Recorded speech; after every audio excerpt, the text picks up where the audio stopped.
I was vibing to Well, that. hey, yes, as you should. Well, hey guys, it's Kevin, and Hey, it's Allie. yes, and we of course are here on both channels. Once again, we have my main channel, but we also have our podcast channel. And this is going to be something that I've been wanting to do for a little bit now. I kind of talked about this a little bit in my like end of the year 2023 video and things like that. But I basically said that, like, last year was not the greatest in terms of YouTube for me. I wasn't great with like keeping up with stuff, and I just didn't really do a great job of I just didn't do the greatest job of staying consistent. And so I figured out, what better way to start off the year and stay consistent than just do a Q&A video. I used to do this a lot more, especially back in like 2018, 2019. Hell, even before, like when COVID started and things like that, I was doing it then. I don't think I've done one since 2022. So I thought it'd be kind of fun to start off the new year doing that. And yeah, that's exactly what we're going to do. I have Allie here once again because it was really fun getting to do the one in 2022, and I wanted her to be here. That's why this is also on our podcast channel. So, you can It'll be ask us fun. questions on both. And, those will just go like as long as we wanted to. I don't know how long this will go. I don't know how many people are going to send us questions. I know that people are maybe still at work and things like that. Hello, Josh. Always excited to Dang. have you. But yes, we will. Like I said, we'll just kind of answer whatever you guys want, whatever's on your mind. Yeah. But before we get started, Allie, how's 2024 looking for you so far? I mean, so far it's been really good, honestly. Yeah. I mean, I'm working a lot. I went to a Same. Taylor Swift trivia night. I had my work Not party. same, but that's always great. Which one? I said not same, but that's always great. Yeah, my work party as well, and going to movies. Yeah, So far my letterbox I've actually gotten quite a few movies this month so far. we love 13. that. Like I have 13 reviews so far, and I've Being seen consistent on Letterbox. What is that? and so far I've seen 3 movies in theater, which were Aquaman, um, Mean Girls, and Night Swim. Wait, so we don't just like take like 3 months off of Letterbox because we're just like overwhelmed with shit. That doesn't Oh, happen. it's okay. You're getting close to being caught up. I am. So I only I've also been very consistent with this 2024 planner. yes, I need to I also got a planner. I don't know how, it just kind of arrived, but I kind Well, of got a planner. So I need to put more effort into oh that. yeah, and also So. continue what you were saying before I mentioned the planner. Oh, I don't remember what I was saying. It was about like letterbox and stuff.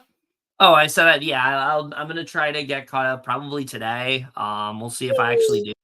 But yeah, I only have a few more reviews to write, and then hopefully we can just kind of go from there. And I feel like this is a good time to do this Q&A because like we have the Oscar nominations tomorrow. The year's starting up. You can talk to us about like anticipated movies and things like that. Again, really whatever you guys want to ask us, we are more than happy to go ahead and ask, whether it's about this channel, whether it's about our podcast channel. We're pretty much down for anything. Yeah. But yeah, I mean, I guess we could start off just like giving our Oscar predictions for tomorrow, I'm like so excited. what we expect to be nominated and things like that. I guess we could kind of just start there and And yes, just kind of we are going live very early to do this. We are going to set our yes, alarms. we're not bullshitting this time. We're actually gonna do it. It's gonna happen. It's going to be fun. Yes, it is gonna be fun. I'm Well, we excited. can always go back to sleep because it's early, especially for me. Yeah, definitely. I hope we're able to because It's 5 a.m. for me. I know. I used to do it with a friend who I don't talk to anymore, but like we used to do it back in I think we did one in like we did one for like 3 years Yeah. straight, and it was a lot of fun to do. It's a good way of like if you don't have time to do like a video talking about the nominations, it's a Yeah. really good way to kind of use that as a way to do it, to just kind of give your first impressions, rattle off how you're feeling. So yeah, I'm Mhm. excited, and I hope we're able to do it this time, because we tried to last year and it didn't work out. We didn't wake up in time. I So know. We need to make sure, like, they're at 8:30 this time, right? I think, yeah, you can Okay, check, but yeah. We should definitely wake up at least 15, 20 minutes prior. yeah, that's probably a good idea. That's definitely something we should Both probably of try us, to do. we should both set our alarms. Yeah, let's actually try to like do that. Hello. Hi, Terrell. Great, you're here because he's gonna ask us questions. He's good at asking questions, so Perfect. good. So um, all right. So I'll just start off with my predictions. By the way, I do want to plug something. I know they're not at all looking for money, but if you guys like predicting the Oscars, everyone needs to get the awards expert app. It's from the Oh, Oscar yeah. Expert. If you guys watch that channel, it's basically like a way to um, just kind of give your predictions. You can do it publicly. And from what I've heard, the way it's going to work is when the Oscar nominations are tomorrow, it almost works like a bracket where it's like there's like updates and things like that. It tells you how well you're doing, what like your percentage is. Like I really like it a lot. I've been using it not as consistently as I should be, admittedly, but I am using it to predict the nomination. So I'm gonna get started. Do you want to Perfect. start or I'll start? You can start if you'd like. I'm also just I realized I didn't make an account for Oh, my app, so I'm doing that right now. I'm wow, just how signing in. dare you. I'm just signing in with my Apple ID. Wow. Apologize to the Oscar expert and brother bro. I know. How dare Um I? But yeah, all right. So I'll just get started. So I guess we'll just go with best picture. We'll just go from there. But yeah, so I mean, I feel like best picture, there's some that are obvious, but then there's some that are not. The ones that are obvious in terms of like these are the ones that are absolutely getting nominated, no question about it. We don't even need to question it necessarily. These are the first few that are absolutely getting nominated. We will answer your question a little bit, Terrell. I'm just doing this first. But Oppenheimer obviously will get nominated. Killers of the Flower Moon obviously will get nominated. Poor Things and Barbie and The Holdovers, I think, are the ones that are like for sures. But then there's the 6 through 10, and that's where things get a little uncertain, where it's like there's some that people thought were going to be in there that maybe won't, like A Color Purple, for example. People are really confident that was going to be in there. I don't think that's getting nominated anymore. It's been not performing and it's been not showing up in the way people expected it to. So I really am not sure if The Color Purple will actually get nominated. So what I think is that instead of Color Purple, it's going to be Past Lives. I have Maestro, American Fiction, and then the last two I have Anatomy of a Fall. I do think that will show up, and especially with the love it's been getting, particularly at the BAFTAs, I think you got to put Zone of Interest in there. I know it's definitely a film that like might not be the most audience friendly, just because of like the subject matter, but I think with all the hype it's been getting, and I'm gonna see it finally next week. I'm really excited. Well, I don't want to say I'm excited because it's a really fucking like it's a really dark film, but I'm very interested. I'm very much looking Yeah. forward to it. But I do think you have to put Zone of Interest in there. Outside shots for me, ones that I think are probably like could get in there, and I'd be surprised if they did though at this point. Saltburn, I just don't think has the traction that people think that it does. I don't think it's Yeah. getting a Best Picture nomination. If it did, We'll cool. see. I wouldn't be against it. I just don't think it's going to happen.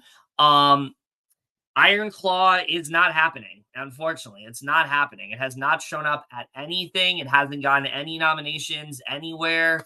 If it has, it's been like very small stuff. So I don't think Iron Claw is getting nominated.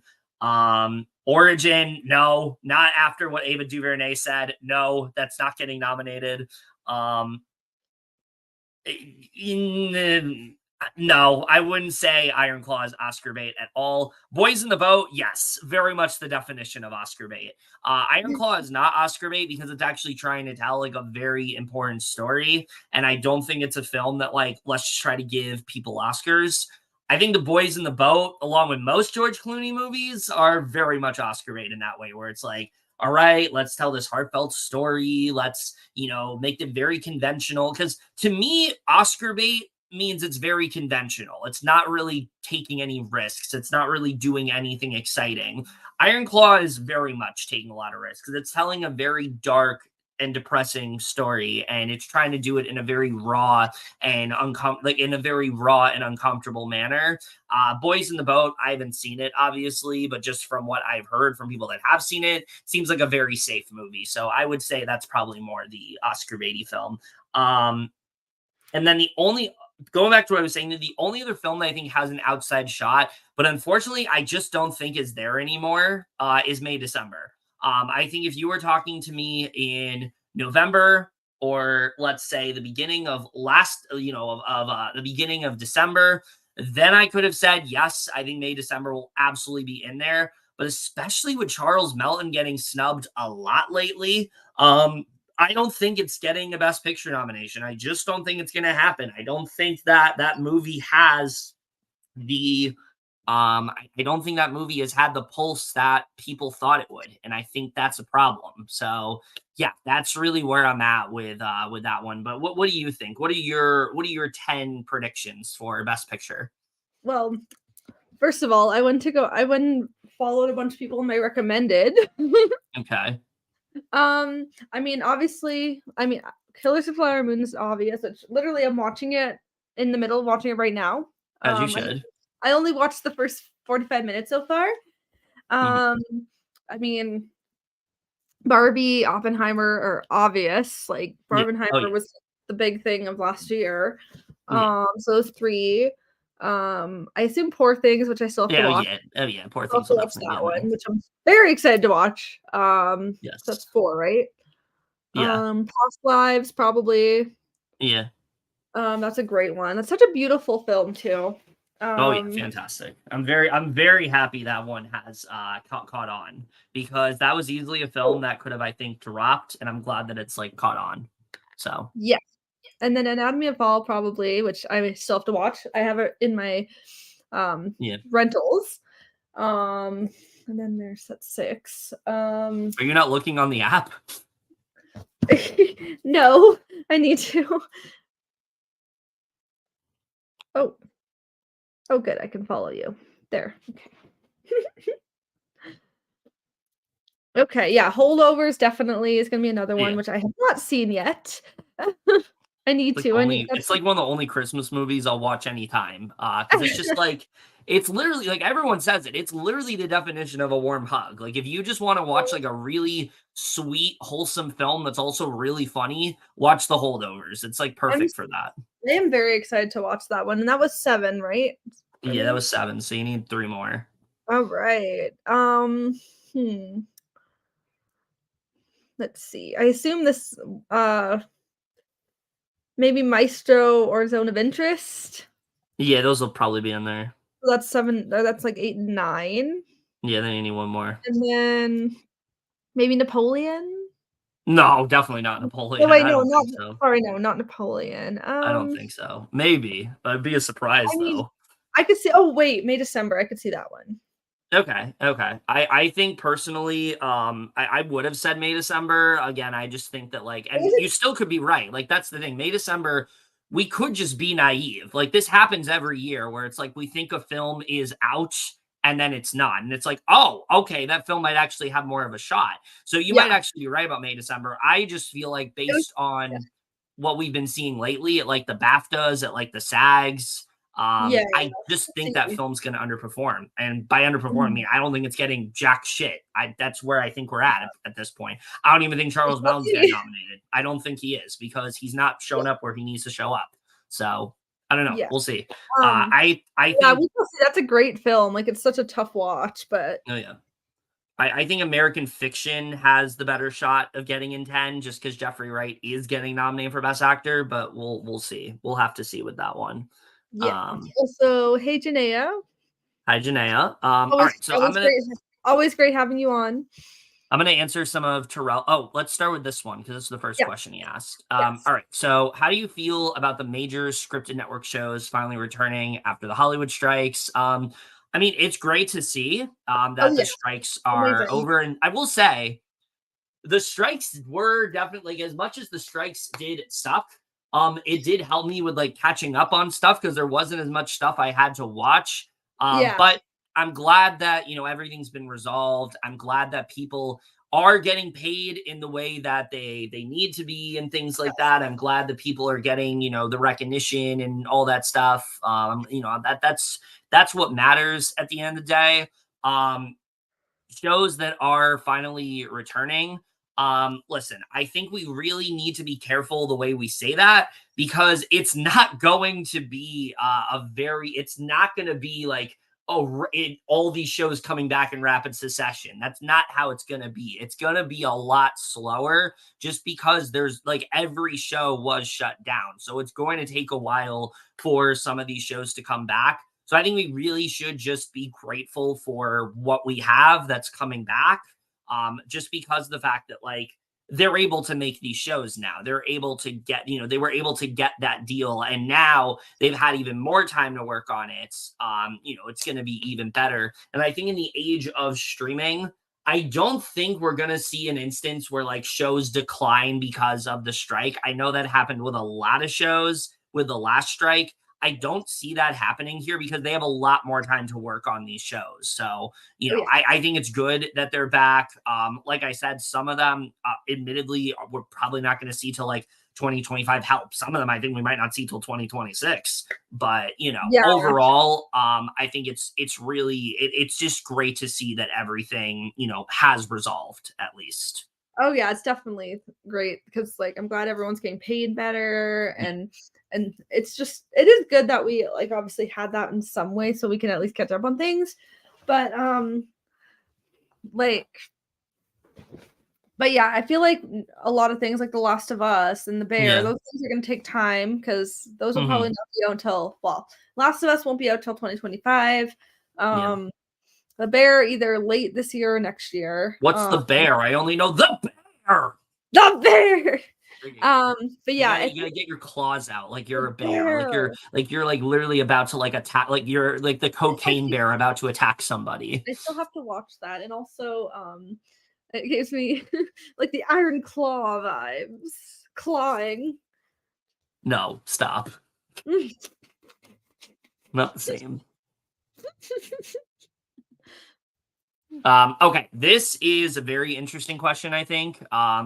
Do you think the 2024 will be the year Disney will bounce back big time after a string of flops and financial issues? The answer is I have no fucking idea. That's my genuine answer because with the way things went in 2023, it's impossible to predict what's going to do well at the box office. Like it's literally impossible. The movies that everyone thought were going to do really well, like say an Indiana Jones, like say Ant-Man, the Wasp, Quantumania, um, I think of something like say Mission Impossible, even the ones that should have been like surefire hits were not.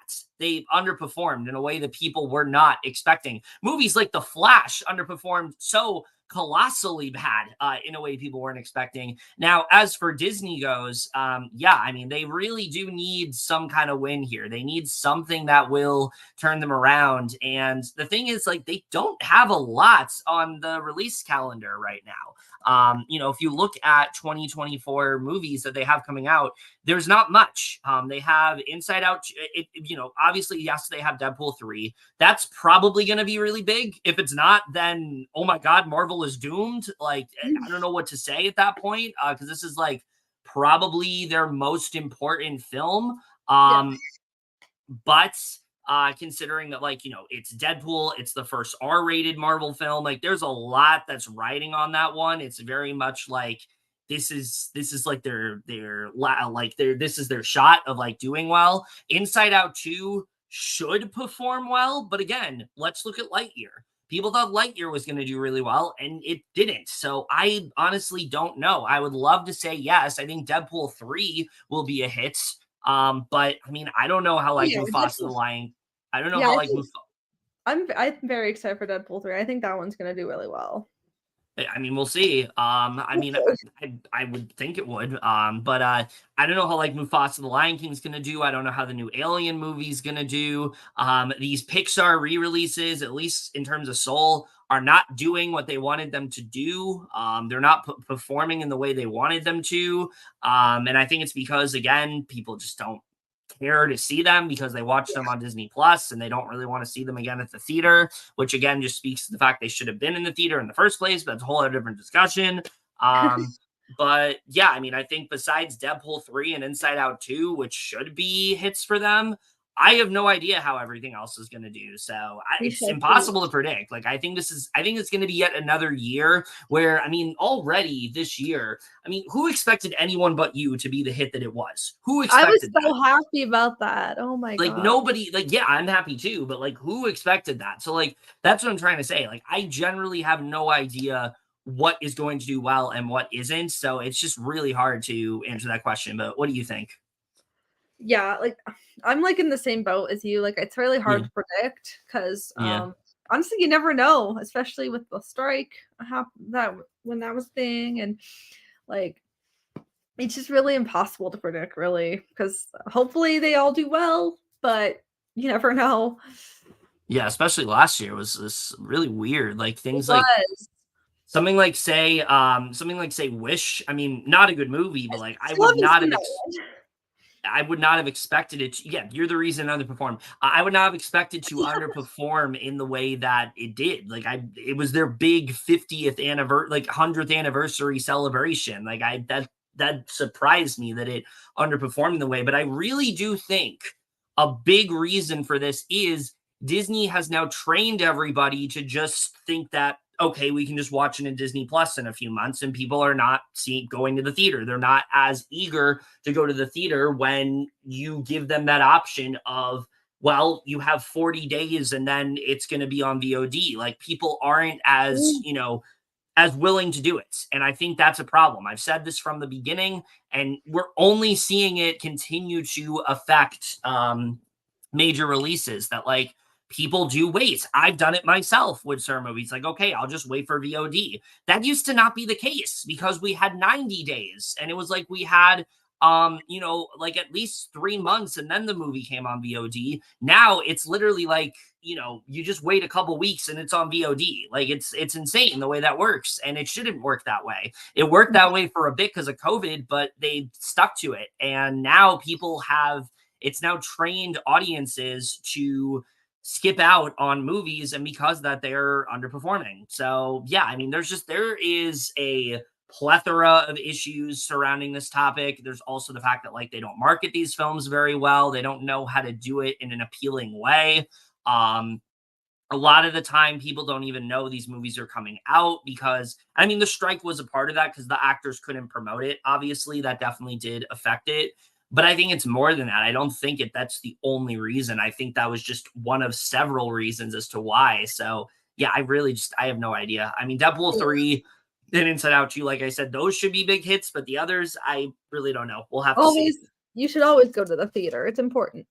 I mean, yeah, you should, but Hopefully. again, I think it's more so people have just trained themselves not to, and I don't really blame them for that when you've given them now the option of just watching on Disney Plus. Mhm. So thank you, I appreciate that. Yeah, I mean, I'm really happy with how that video turned out. That was like never really done a video quite like that where it's like usually when I'm doing that, it's like I plan to like when I do something like that, I'm planning to make a catch up video. This was like these were all supposed to be individual reviews. They were supposed to be in what I watched, and I had them in the pipeline for so long. I was just kind of like, fuck it. Let's just release it as one video. And that's exactly what I did. And I'm glad with how it turned out. And you were in quite a bit of that video. So, Yeah, it was fun. fun. Um, I've seen the Mean Girls movie. You've also Same. seen the Mean Girls movie. I will reserve my full thoughts until my review, but I will say I have a lot of conflicting opinions on that film. I'm not really sure if that movie knows what it wants to be. But I'll just leave it there. I'll just leave it there. You'll wait for my review. I filmed it. I just need to put it out. I just need to edit it and shit. And yeah, but wasn't as much of a fan as I was hoping to be. That's what I will say. I was really hoping to love that film, and it really kind of missed the mark for me. But what you can give your thoughts?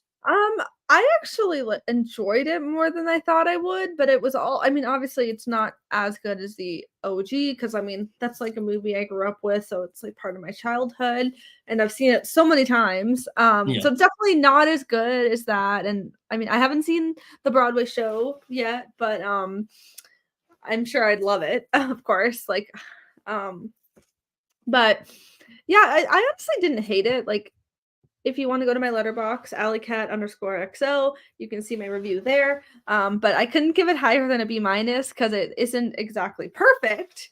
But I did enjoy it. I thought Renee Rapp and Ollie Carallo, they were amazing, and like some of the people were great. And I actually didn't mind Andrew Rice in that role. Like I thought, I mean, acting wise, she was good, but singing wise, I mean, it's definitely like not her kind of music because she isn't really a Broadway vocalist, but I didn't actually think she was that bad from what people have said.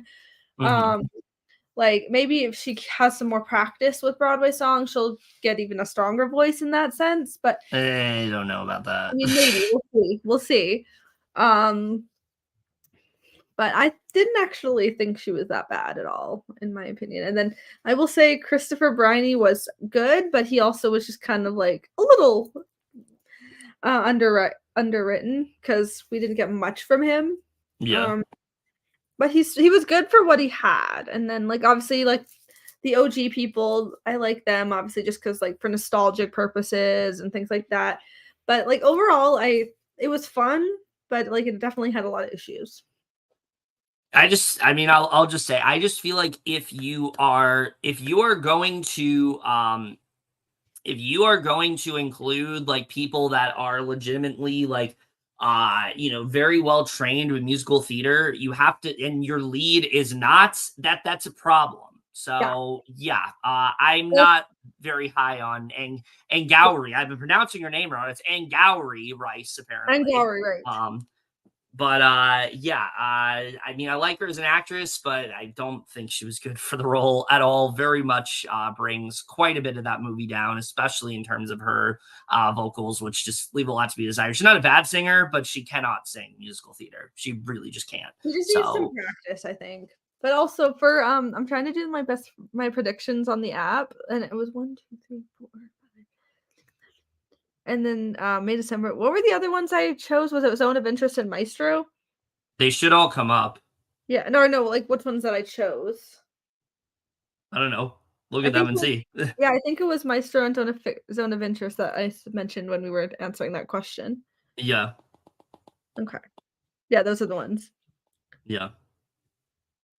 All right. So thoughts on The Bear winning Emmys last week while Better Call Saul getting completely snubbed? Yeah, all right. So, I mean, we talked a little about this in our Emmys video. Yeah, it sucks that like Better Call Saul was not able to get the amount of awards that they wanted it to, just because like yes, it definitely does deserve it.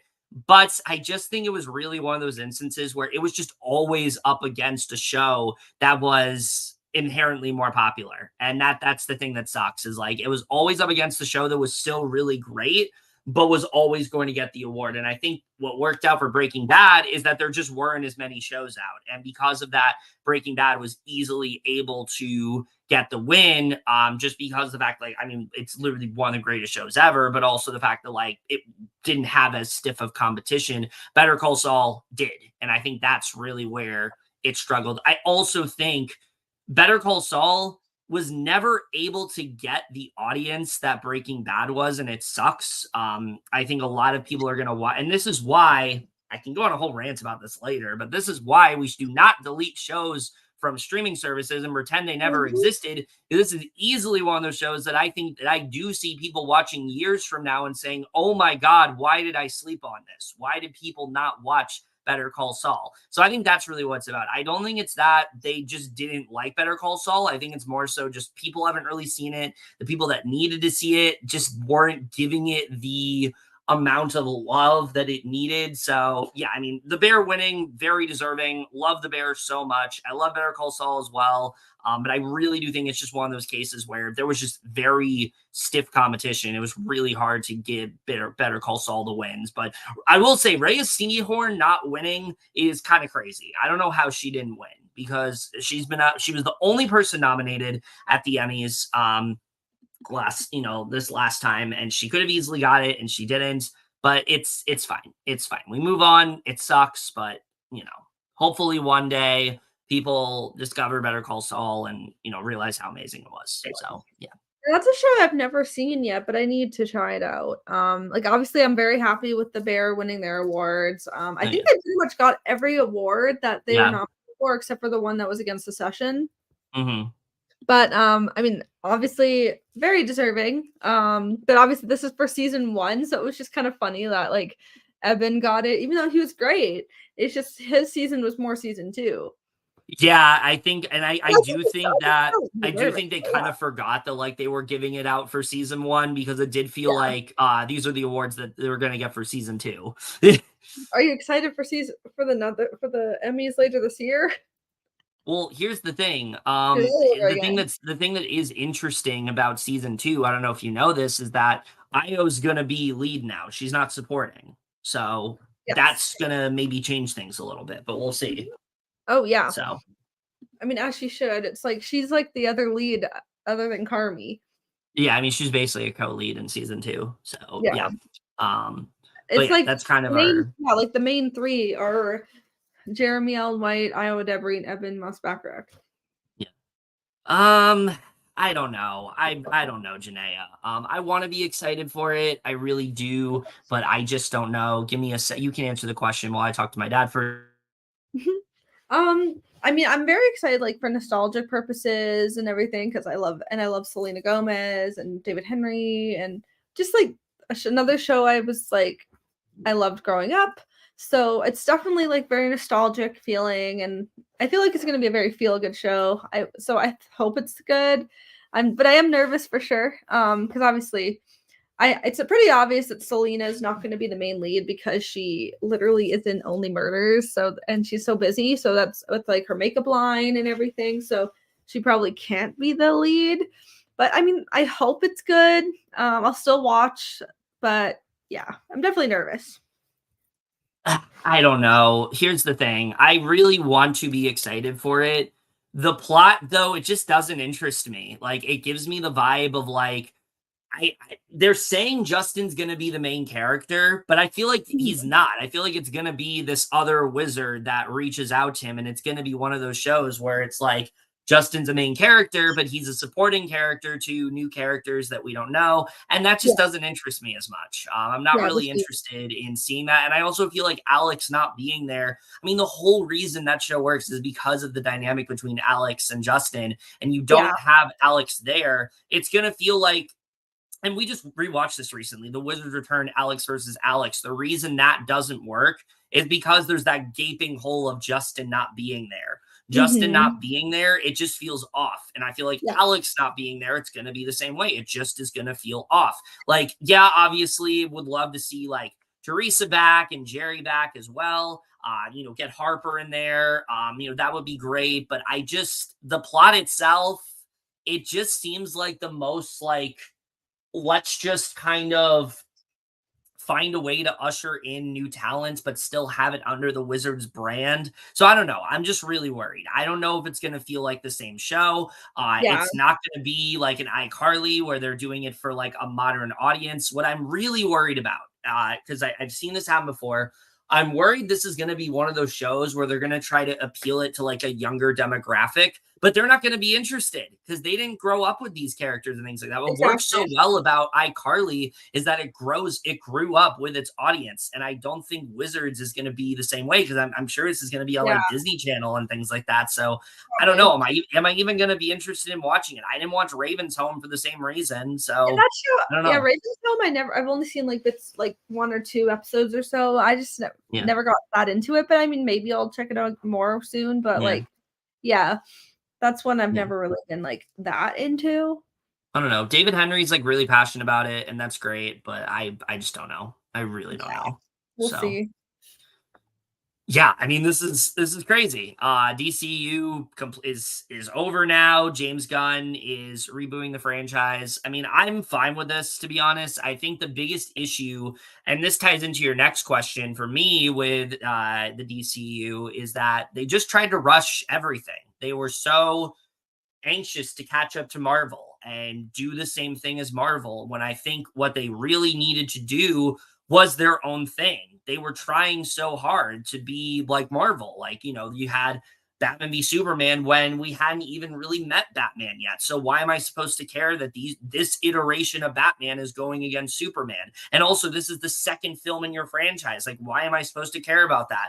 Why are we getting Justice League when we haven't met Aquaman or Cyborg or The True. Flash? They were supposed to have their initial films. Why didn't we do that?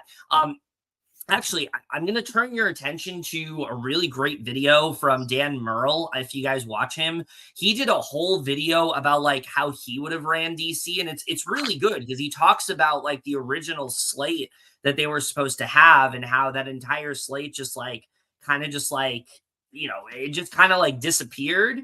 And I think that he's now trying to it didn't end up working out, and because of that, things just always felt so jumbled. So I think DC was always in this position where it's like, even when things were working, they were just never going to be able to get back their audience, because they'd already like turned them off. Like when people saw Suicide Squad, or when people saw BVS, or they saw Justice League, not Justice League, Justice League. Um, they just weren't as interested, because it's like, okay, well, I've already gotten tricked, into seeing this movie that I hated. Why is this going to be any different? So even the great ones like the Suicide Squad or the first Shazam underperform because people aren't interested. So I think that's really the Yeah. biggest issue, is that I think they were interested. I think there was interest in Aquaman because people like Jason Momoa, and it was easy to Mhm. like gravitate towards him.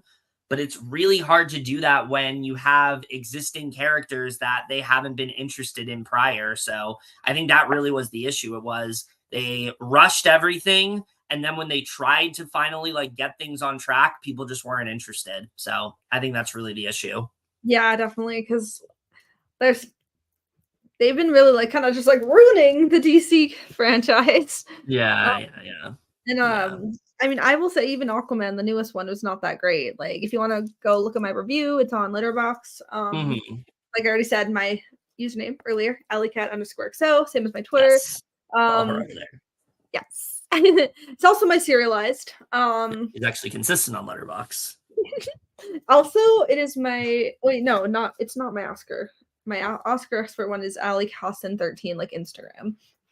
That But yeah, Aquaman, the only thing really that interesting was like Jason Momoa and Patrick Wilson. They were probably the only thing that was like really fascinating about the movie. Mhm. But yeah. So Yeah, no, that stuff was good, but I think even with, I mean, Aquaman: The Lost Kingdom, I mean, there's so many DC films that like got retooled, got reshot, they had to take things out. So I think it's just a mess. And I think again, having someone like James Gunn come in who is so specific with what he does and always Mhm. has such a good vision for what he does is exactly what they need. And though, yes, it sucks that they have to basically recast everybody, I mean, they Yeah. were already in that position. Ben Affleck was never coming back. He hated being Batman. He said it before. It made him very depressed, and he wasn't a fan of it. So, like, that Mhm. was pretty much an impossible scenario. Henry Cavill, I think, would have come back, but he's moved on to like better and bigger things. So I feel like that's what's happening there. Ray Fisher, I mean, do I even need to get into that? He was obviously never coming back because of how Joss Whedon treated him. That was never fucking happening. And I mean, we don't even need to talk about the Flash. I think that one's obvious. We don't need to talk about that. But Jason Momoa is the only one that I think they could get back. That's the only one that I think maybe you don't have to recast him, because I think he would still be down to play Aquaman. But I mean, Gal Gadot, watch the latest Shazam. She seems over that character. Like, she I still need seems to watch that so one. over it. So yeah, I think just in general, having James Gunn there to now helm the franchise and kind of be the person that is now in charge of everything, is definitely the right move. So yeah, it kind of sucks that they have to start from scratch, but I'm interested to see how Superman Legacy is going to be, and I really like who they have cast. I think Darren Corin Sweat has like proved himself to be a really good actor and stuff. And then Rachel Brosnahan, I mean, I like her in everything. So yeah, very excited to see her as well. So yeah, I mean, anything else you want to say? I mean, honestly, like, really just I'm kind of have the same thoughts as you there. Yeah, Like, I mean, I haven't seen the new I know I Shazam, so talked too I don't much. really know how Gal Gadot is in that movie. Yeah, But yeah, I can definitely see Jason Momoa coming back because he's just such a likable actor, and he always has a lot of yeah, fun with it. yeah, But yeah. yeah. All right. Oh my God, Wicked is okay. Listen. I know that a lot of people are excited for their Doom Part 2s, and they're excited for their Furiosas, and I am as well. Doom Part Oh, 2 I'm is my so excited for second those. most anticipated film of the year, but Wicked's my number one. I mean, if you know me, you So know I'm a excited. massive theater nerd. I always will be. I will always have a passion for musical theater. I'll always be excited when musicals are coming out. And just the fact we're finally getting a Wicked film, and it's directed by the guy who did In the Heights, which in my opinion is the best musical adaptation film of the decade. And you have such a good cast. I mean, Cynthia Erivo is such a Yes. good choice for Elphaba. I think she's going Oh to yeah. crush it in that role. I think Mhm. she's going to do such a great job. I can already imagine how great she's going to be. And don't sleep on Ariana Grande. Like, don't sleep on her. She's going to do really well as Glinda. She does really well So, as these like quirky kind of characters. But yeah. Glinda also is different in the sense where she's going to get to show more range and things like that. Like, I think she's going to be really great. Michelle Yeoh as Madame Morrible. Like, oh Ugh, my God, this let's is such a go. top tier cast. Yeah, like it's Jeff Goldblum as the wizard. Like, come on, come on. I feel like this is going I'm to be so really hyped. great.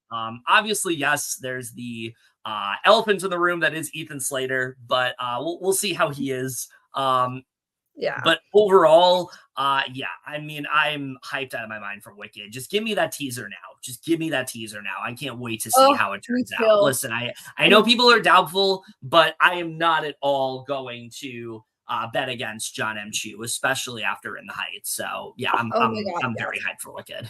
Oh, me too. I cannot wait. And literally, like, you, me, and like Emily or something should all see the Wicked musical and like on Broadway show at some point Yeah, just because of this. That'd be so much fun. yeah, that'd be Um, fun. honestly, we could try maybe during like when I'm there in New York with her for like with the Christmas time, Yeah, Thanksgiving. We could maybe try. Maybe if it's there, we could all try. Maybe. that could be Um, fun. yeah, but oh, I'm so hyped and like it just where's the teaser? Where's the trailers? I know. Where's the first song that's gonna be released? Oh, I cannot wait, and it's gonna be fantastic. Like that Dune, was it Furiosa? Furiosa, Furiosa. Furiosa, yeah, and like Madam Web. Oh, I am so hyped for all of I am those, not and excited for Madam Web, but I'm glad you I'm are. I'm not like, I'm worried about it, but I'm also excited just because of like cast of the cast. Yeah, But oh, we'll have to. I mean, ugh, yeah, but Wicked, I'm just so hyped for it. yeah, it's my most anticipated film of the entire year. So yeah, I'm very hyped for it. Oh, maybe down the line. I have no That idea. could be It's fun. never really something I've thought about, but it could be maybe fun to do at some Mm, point. Maybe tackle some kind of true crime thing. But there's a yeah. lot of great true crime podcasts out there that you can listen to. I just don't know if we're the right people to cover something like We'll that. have But we'll have to go on, like, a deep dive of, like, well, a true crime story, yeah, and then we can, like, really, like, discuss it, but yeah, maybe. that could be like down the line, not now, but like once Maybe we we're could like, watch like a Netflix documentary and do yeah, like a podcast about that. That could be cool. yeah, that could be So fun. Because like yeah. crime is very addictive. Hmm. Um, yeah, I mean, that's kind of true, Josh. I think that social media, but here's the thing with that. Like, yes, you can say people would rather just go on TikTok, but TikTok can also be a way to promote films. And I think what's happened is they are I think what's happening is that people are looking at that as like as like kind of like how do we appeal to them in the sense like people have like a low attention span and things like that, and people don't like being talked down to. People like, making it seem like they're intelligent and that this film is going to be something special and things like that. So I mean, yes, I think that's a part of it, but I also think we need to utilize social media as a way to promote movies. And if people are going to gravitate towards social media, let's take advantage of that. Like let's promote things on TikTok. Let's not make videos about, oh my God, they should show sports in movie theaters. Like, no, stop that. We don't need that. Yeah. So yeah, I think that's another factor.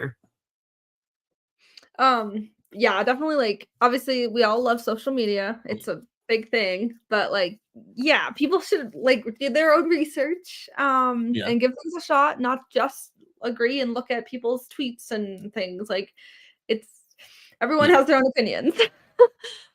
Yeah. Um, oh my God, it's coming. Okay. Eventually Woo! I will watch it. Listen, We love you. yes, we love Grace, first of all. Yes, we do. Support Distortion Oh, yeah, if you always. haven't.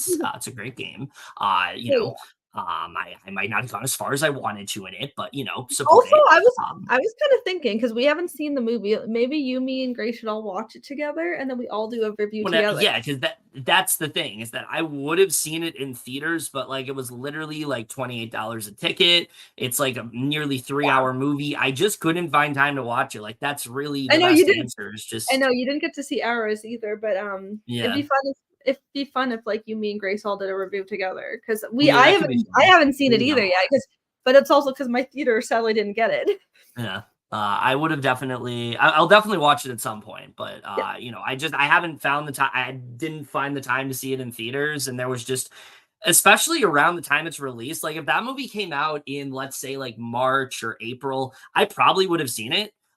It just really was the fact that like it came out like literally the busiest time of the year for anyone who watches movies. So I just wasn't able to, and also it was $28. So yeah, I'll get to it though. I'll get to it. So yeah. Um, yes, we just started the show Yes. actually. So I good. really yeah, I really like it so far. I will say I do think that I do agree with people that I think that they've kind of overcomplicated things with like the mythology and things like that to some things that don't really work as well. But I really like the way they are examining all the characters, particularly Angel Dust's episode is like really strong. I really enjoyed Oh my that. god. The music's Yes, really yesterday's good. oh, yes, episode 4. Oh, top tier. Yeah, that was a great one. And I think the cast is like just really, really great. Like all the people they got to play these roles is great. And also just like the fact that this was a show from a YouTuber all the way back in 2019, and she was able to, finally get it at 5 years later is just so inspiring. It's something that like I think this could, if this show is successful, which it already has season two, they've already confirmed it way before season one. So there's that at least. But if it's able to get a following, I really do think this show could usher in like a new era of like animation, a new era of like, shows and things like that where we see like smaller creators that maybe just had a show going on YouTube, or maybe they just had a show that they weren't able to get off the grounds are now able to, and they're acquired by like an A24 or an Amazon. Like again, the fact that that happened just really excites me. So yeah, I've really been enjoying it so far. I wish they would have not done all 4 episodes at once, although I'm very happy we got to see episode 4 when we did. Yeah, Because I mean the season's literally going to end in 2 weeks, but yeah, I I'm really know, liking it's it so far. crazy. So But it's such a good show so far, and, like, we went back and watched the pilot from 2019 together, and then watched the, like, other special of the music video, and, oh, so good, and it's so funny that they had the pilot in 2019, and they had to wait 5 years to release the rest of it. which was definitely because of the strike. It was supposed to come out last year, so, Probably. um, but yeah, it's really, really great so far. So good, Um, so strong. I mean, the obvious answer is Iowa Debris. I feel like Yes! everyone's probably gonna say that, and as they should, because she was just incredible. Um, I'll give another answer though that I haven't heard as much. Dominic Sessa, in The Holdovers, amazing. Like everyone needs to like he's gonna go places after that movie. He was incredible. So yeah, I'd probably say those two, Iowa I Debris would and Dominic Sessa. I would say, obviously, my girls, Iowa Debris, Sydney Sweeney, and then Well, also Sydney Sweeney was not a breakout I mean, star in yeah. 2023.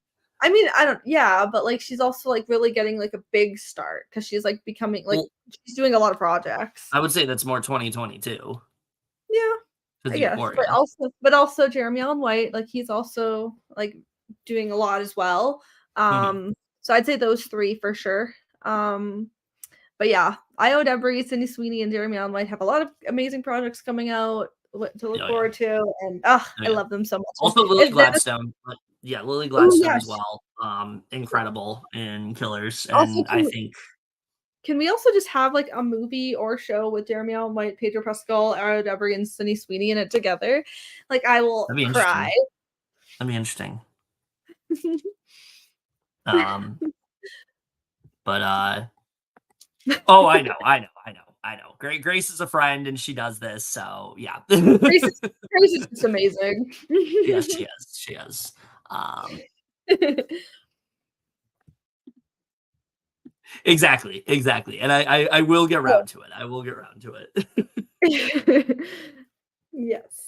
Yeah, I mean, I that's what I've heard. I don't know. The Disney trailers Channel look funny. shows don't interest me. I don't feel any reason to watch. So, Maybe I'll watch it, like, before I sleep at some point, or if I'm on, like, a flight or something, it could be, like, a fun show for that. yeah. Yeah, I'm very hesitant on that as well. I just feel like, I mean, the fact that iCarly ended on that cliffhanger is Oh, insane to me. I I'm so just sad. Like, they ended it literally at the worst possible point where it's like they really could have at least given it one more season, I feel like, just to, like, kinda wrap things up. I feel like that would have been fine. But the fact that they ended it on just that insane cliffhanger and we're never gonna get any resolution, just really pisses me off. It really annoys me because I really do feel like everyone really loves season 3, and like a lot of the people that didn't like seasons 1 and 2 as much were saying that like the show is like finally like finding its group. I've always enjoyed it, but I know there are people that weren't and were saying like they thought season 3 was like the best season. I still think that's season 2 personally, but like yeah, I mean, I don't have any opinion on the Thundermans movie. I hope it's good, but we'll see. Yeah, I don't really have anything, any opinions on that, but, like, with iCarly, I'm really hoping, like, Netflix or something could pick it up, and, like, it would be cool if Netflix could, like, release it weekly, just like they do with certain reality shows, because that's the only thing they seem to release weekly on Netflix. So Yeah. I'm hoping if they pick it up, they could at least do it weekly, because I don't know, it could be really good for Netflix, and I'm so sad that that ended after season 3 and also after that cliffhanger. Like, I I wanna see know. what happens next. Yeah, it really sucks because the cast was like really passionate about it. Oh, yeah. Um, oh yeah, that was not good. I did not like that movie at all. Oh gosh, that one, ugh. Yeah, there was some good, okay moments in it, but it was not great. No. Yeah, I feel like that is the definition of like what people feared the iCarly reboot was gonna be, where it's like it's trying to both cater to fans of the original show, but also like be a lot more adults. And that was the Yeah. issue with the movie, is that it Mhm. almost feels like, and I never got a chance to review it, but it almost feels like it could just be like a regular romantic comedy, but Yeah. because it has Zoe 101 characters to get more eyes on it. Like that's the reason it's there. It doesn't really do anything with the property. It doesn't really do a great job of like here's what happened to this character. Some of them have literally nothing to fucking do. Like the character of Michael, for example, has nothing to do in that movie. He's literally just like the best man, and that's it. So it just kind of feels like, okay, to me, this felt like Jamie Lynn Spears had like some romantic comedy she was attached to, and then she's like, let's just make it a Zoe 101 reunion. And that's exactly what happened. Because it just feels sloppy. It just feels sloppy. And it's like, this is the story you choose to go with. She's like choosing some other guy, and like he's pretending to be like her boyfriend and things like it's just it was dumb. I did not like that movie at all. And So, also because it's very throwaway too, especially, and it's also just yeah. like, especially with everything we hear about Jamie Lynn Spears, yikes. Yeah. So we were very hesitant for watching the movie, but obviously we just watched it for like really just the purposes of just watching it. Mm-hmm. Like, yeah, but it wasn't good at all. Yeah, no, exactly. That makes sense. But I don't know. I have no idea. I don't think Nickelodeon is what it used to be, and I just don't think that their sitcoms are going to be what they used to be. I hope that they get an audience and people are able to, I hope people are able to get something great out of them. But I mean, I have no idea. I don't watch those kind of shows anymore. Yeah. I mean, I haven't really watched a lot of Nickelodeon lately. Yeah, But I don't know. yeah, we'll see what happens. Yeah, so I do have some opinions on this. I didn't watch this show, but I do have some opinions on this. The fact that they canceled this show, I think is really stupid, especially because like there was a legitimate following for this. I saw a tweet because Schmigadoon was canceled recently, and the writer of this show retweeted it and said, "Oh, another show that got canceled, and they didn't find out until a tweet." Because apparently she didn't even know it was canceled until the tweet was published, and she was like freaking, and she was like really annoyed because like she had wrote the third season. She thought for sure it was going to happen, and then they just canceled it. And yeah, I mean, I think this is an inherent problem now where it's like we're not even giving showrunners a heads up that maybe your show's not coming back. Maybe you should try to, wrap things up and things like that. We're just canceling it just out of the blue. And I feel like that is just the wrong way to go about it. Like, especially shows that maybe are a little bit more niche, like just give it some time to grow. Just give it some time to grow. It can find its audience. We've seen this happen. How many times have we seen people pick up a show that came out years ago and now they're watching it? They're like, oh, this is a great show. Why did nobody watch it? Like I've seen this happen with a plethora of shows from like the 2000s. And it's like, if we're just going to keep canceling shows, we're not able to do that because I don't want to watch a show that doesn't have a satisfying end. So yeah, it's very unfortunate what happened to that. I hate when shows are not able to get their proper ending. So yeah, it really sucks. Yeah, I've never actually. I don't think no, I have not seen that show. But I mean, maybe I'll check it out at some point. It's always unfortunate when things get canceled. I mean, unless it's like really bad, but like, ugh, who knows? Maybe it'll come back at some point. Yeah, definitely. All right. So here's the thing. I am excited for this, which I know is shocking because I absolutely despise the Lion King 2019 remake. I think it's like a really shitty film. Just a really soulless live action remake. But the fact they have Barry Jenkins attached to it and he's directing it, I mean, I have to be somewhat excited because everything he attached himself to is just amazing. I mean, Moonlight, If Beale Street Can Talk, The Underground Railroad. Do I even need to go on?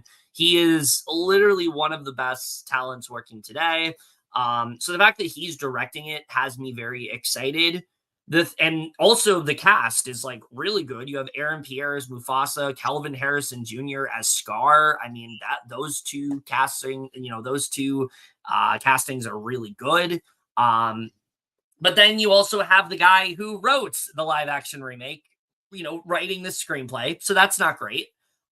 You still have me worried that, like a lot of the live action remakes, that yes, you have a great director, but are you going to utilize that director? Are you going to make sure that director has their full vision, or is it just going to feel like you have a name attached to it? So yes, I think that this can work because of the fact that it is something different where we've never seen this story before. We've never seen Mufasa's past. We've never seen, the feud between him and Scar and how that all came about. I think there's stuff you can do there, but I am very worried, especially because of like how the majority of these live action remakes have been. This is not a live action remake. This is a sequel, again, to a story we haven't seen before. My other concern is this going to actually be about Mufasa? Or is that just going to be like a subplot and this is just going to be a remake of The Lion King 2? Because I don't know if you know this, half of the movie is Simba retelling the story to Kiara, which, is from The Lion King 2. So is this going to actually be its own thing? Or is this just going to feel like a remake to The Lion King 2? So I honestly don't know. Like, I want to be excited. The fact that Barry Jenkins is attached to it definitely has me a little bit more optimistic, but it's very hard to get excited for Disney live action remakes, especially with how most of them have turned out. So, yeah, it's definitely like something that I'm looking forward to for sure. But yeah, it's definitely like hard to like get into at times because of how they turn out. But I mean, hopefully it's good. Because Lion King is also just like very nostalgic too, like something that we grew up with, and literally it came out in '94, so I was 1 year old when it came out, the original. So it's pretty like insane. I don't know what I can legally say about this. That's the thing. I don't know how am I supposed to give a rating legally, especially when the season hasn't ended. Now, if we're rating my time in the season, aside from how things played out, probably a solid like 7 or 8. It was a fun time. I was happy that I was, around and things like that. And I actually I was able to put effort in this time around. But the game itself, we're going to have to wait till it's done because I don't think I can give a rating until the actual like season's over. But so far, so good. So far, so good. I'll probably give my rating after the season as well, just because I mean, I don't want, if anyone's still in the game, I don't want them to see this. That's the thing. I'm trying to like, I didn't mean to do that. Yeah. All right. So okay. So we haven't finished this yet. We need to watch more. Of what I've seen, though, I really like it. I especially like the way it focuses on the human characters and like gives them more depth, makes them more interesting. Kind of takes this approach, kind of similar to The Leftovers, where it's like it's not really about how Godzilla got there; it's more about how it affects them and things like that. I have heard, obviously, I haven't finished it, but like I have heard the middle section is very bad from what people have said. Like episodes 5 through 7 is like really rough, but like it picks back up in 8 through 10. The first 3 episodes I really liked. Episode 4, I was not crazy about. I did not care about what was going on there. But if we're talking the first 3 episodes, it's really good. I really like the dual storyline as well with like Kurt Russell's character in like the 50s. So yeah, overall, I really like it so far. Oh yeah, it's like really good so far. Like I'm so excited to continue. What episode are we even on? Episode 5. Yeah, we are on episode 5. Okay. Yeah. But it's been really strong so far. And I'm very excited to continue it. It's very like just intriguing too, and it's just a very fun storyline. Yeah, definitely.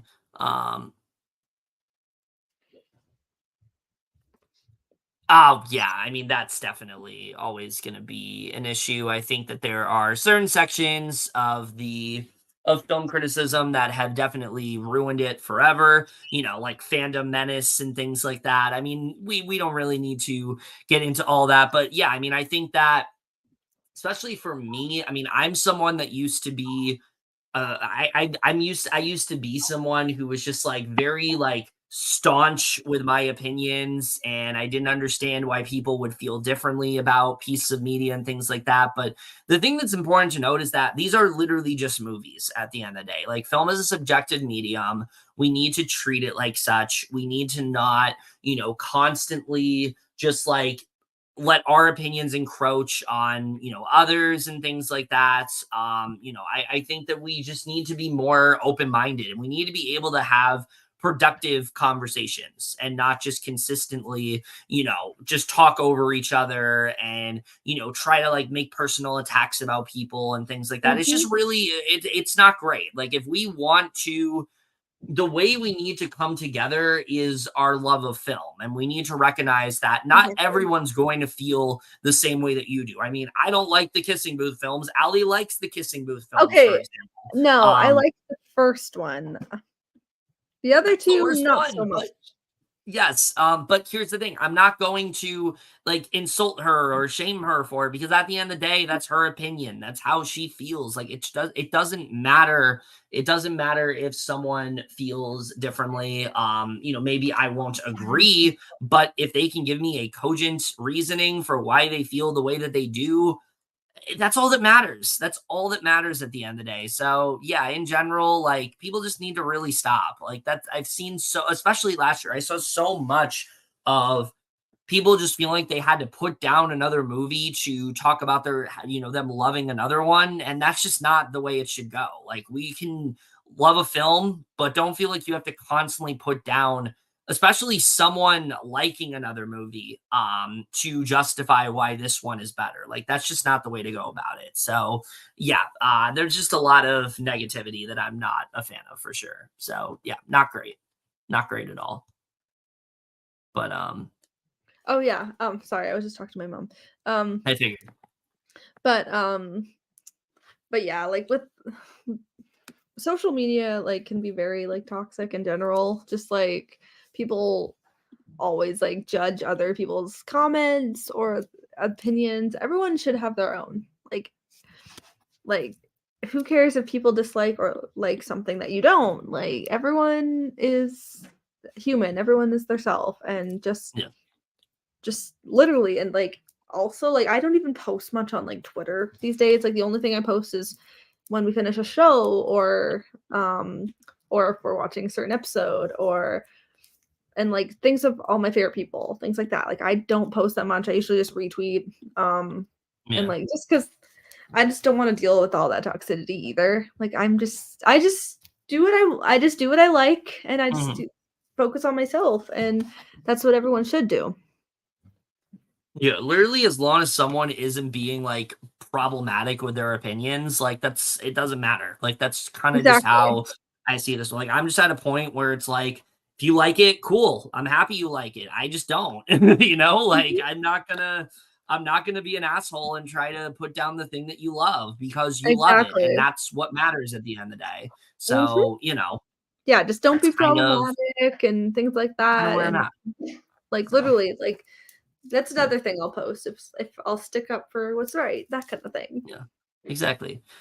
So yeah, like yes, I'll joke around with people. Grace, I don't know if you're still watching, but there's like a movie that her and Seb like called A Week Away that I thought was fucking terrible. And like I'll jokingly tell them how much I hate it, but I'm not gonna.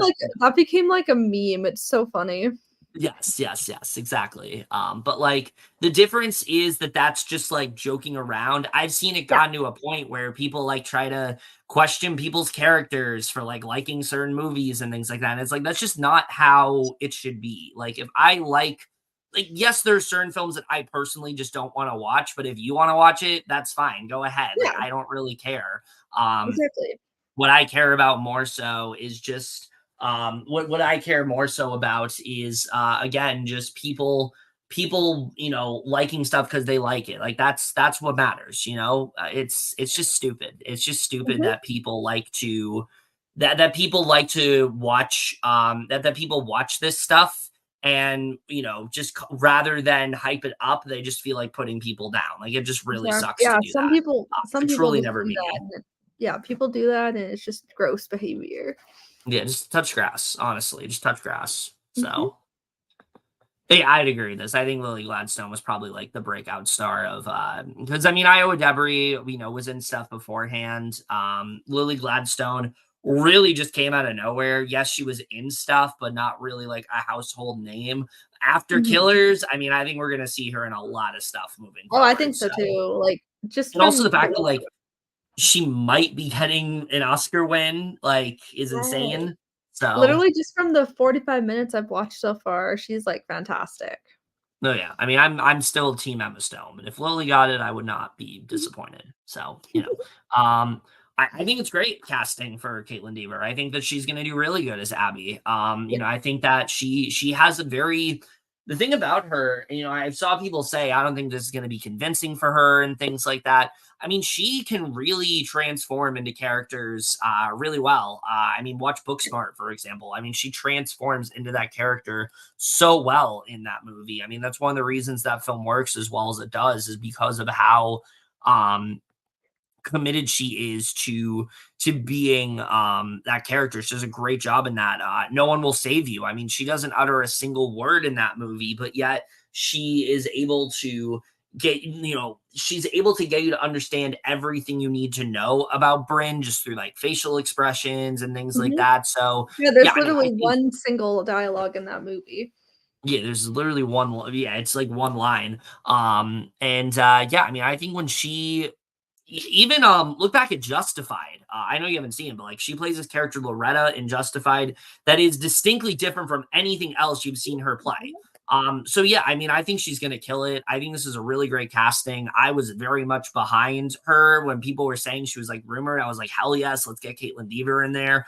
I think she's gonna kill it. I'm really excited to see what she does as Abby. Me She's gonna too. piss a lot of people off because Abby's a character that gets certain people really fired up, and it's going to be annoying to see. Like on Twitter, we were just talking about toxic side of social media. You're really going to see that happen probably when it comes to the character of Abby. But I think she's going to be great in the role.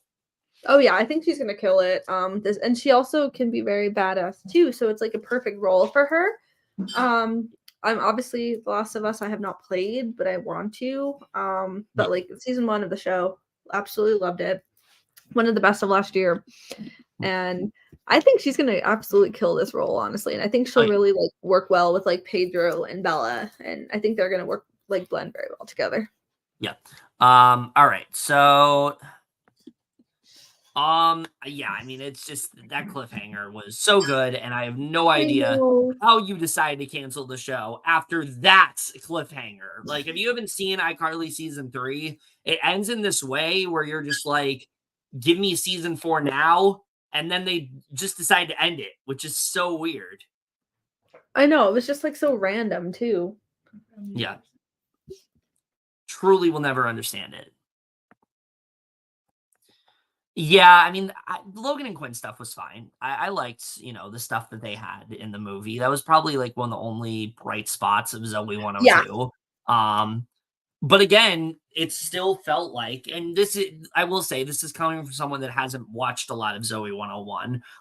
But it still felt like to me, like Logan and Quinn could be anybody. They could be any couple that's just like, getting married. It didn't feel like Zoe 101 specifically. It just felt like they have the characters in there because the movie will get more recognition that way. So yeah, that's just kind of how I felt. It's like they just didn't do anything as a reunion film. They didn't do anything exciting. It just felt like a regular romantic comedy with It Zoe did. 101 characters. Yeah, So honestly, like Logan and Quinn were probably the best parts of it, honestly. Like they actually felt normal and mhm. real. Yeah, they Like felt like they the actually same like they were characters. the same basically the same characters, just like obviously Yeah. older. And like I actually really enjoyed their parts, not gonna lie.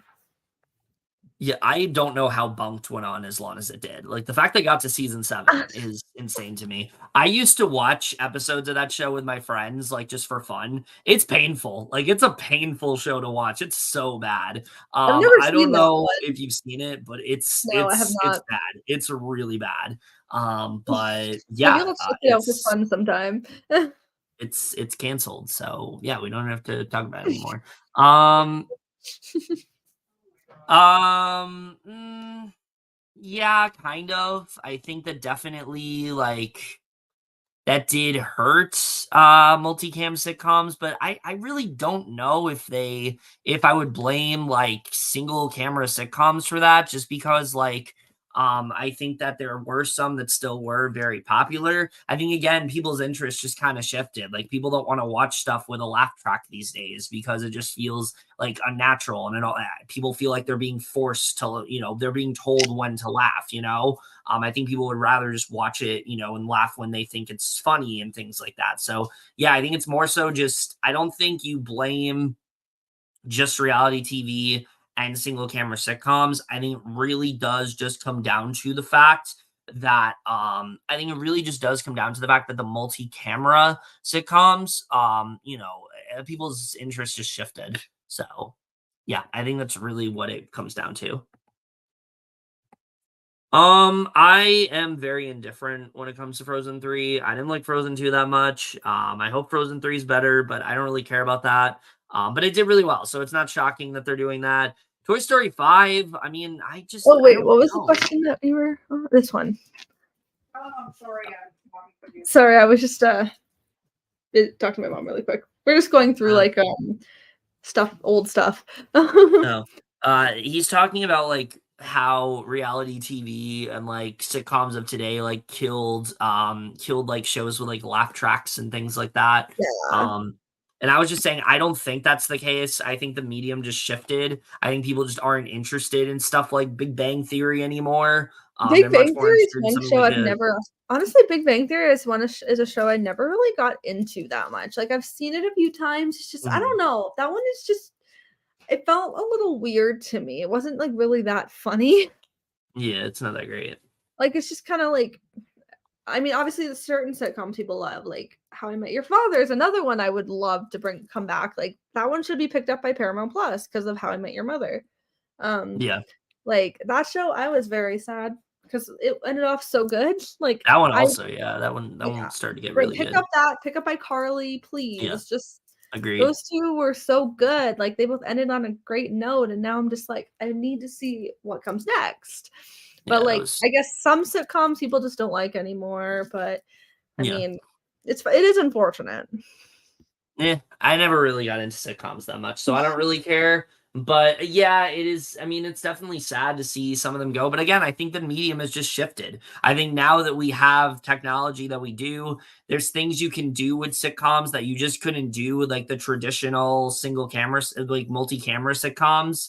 So I think it really does just come down to the fact that like things just kind of shifted, interest shifted, and people just want to see stuff that's a little bit different, a little bit more creative, that's taking more risks. They don't want to see just like traditional stuff. I think the reason people love like a Abbott Elementary, for example, is Yes. because it does both those things. Yes, it feels familiar it does feel familiar to like shows we used to get, but it also is kind of telling this story that I think a lot of people can relate to, where it's this underfunded classroom and things like that. So yeah, I mean, I think in general, there's a lot to, I think there's a lot more to it than just, oh, this specific thing is what killed it. So, Yeah. you know, um, yeah, like I said, I don't care about Frozen 3. I didn't like Frozen 2, so that's kind of like irrelevant to me.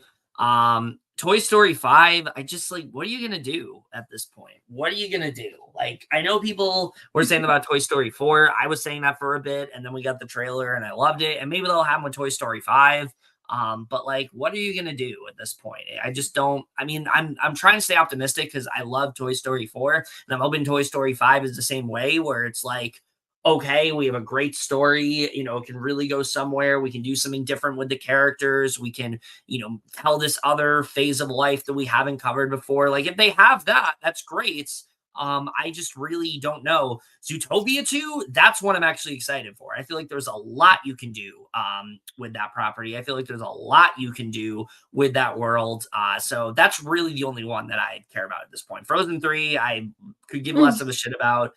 They literally announced a Frozen 4 is happening too at some point. So, That's so and then Toy funny. Story 5, like I said, I'll try to stay optimistic for it, but right now, don't really care. So that's kind of where I'm at. But yeah, that's kind of my answer to that one. Um Yeah, those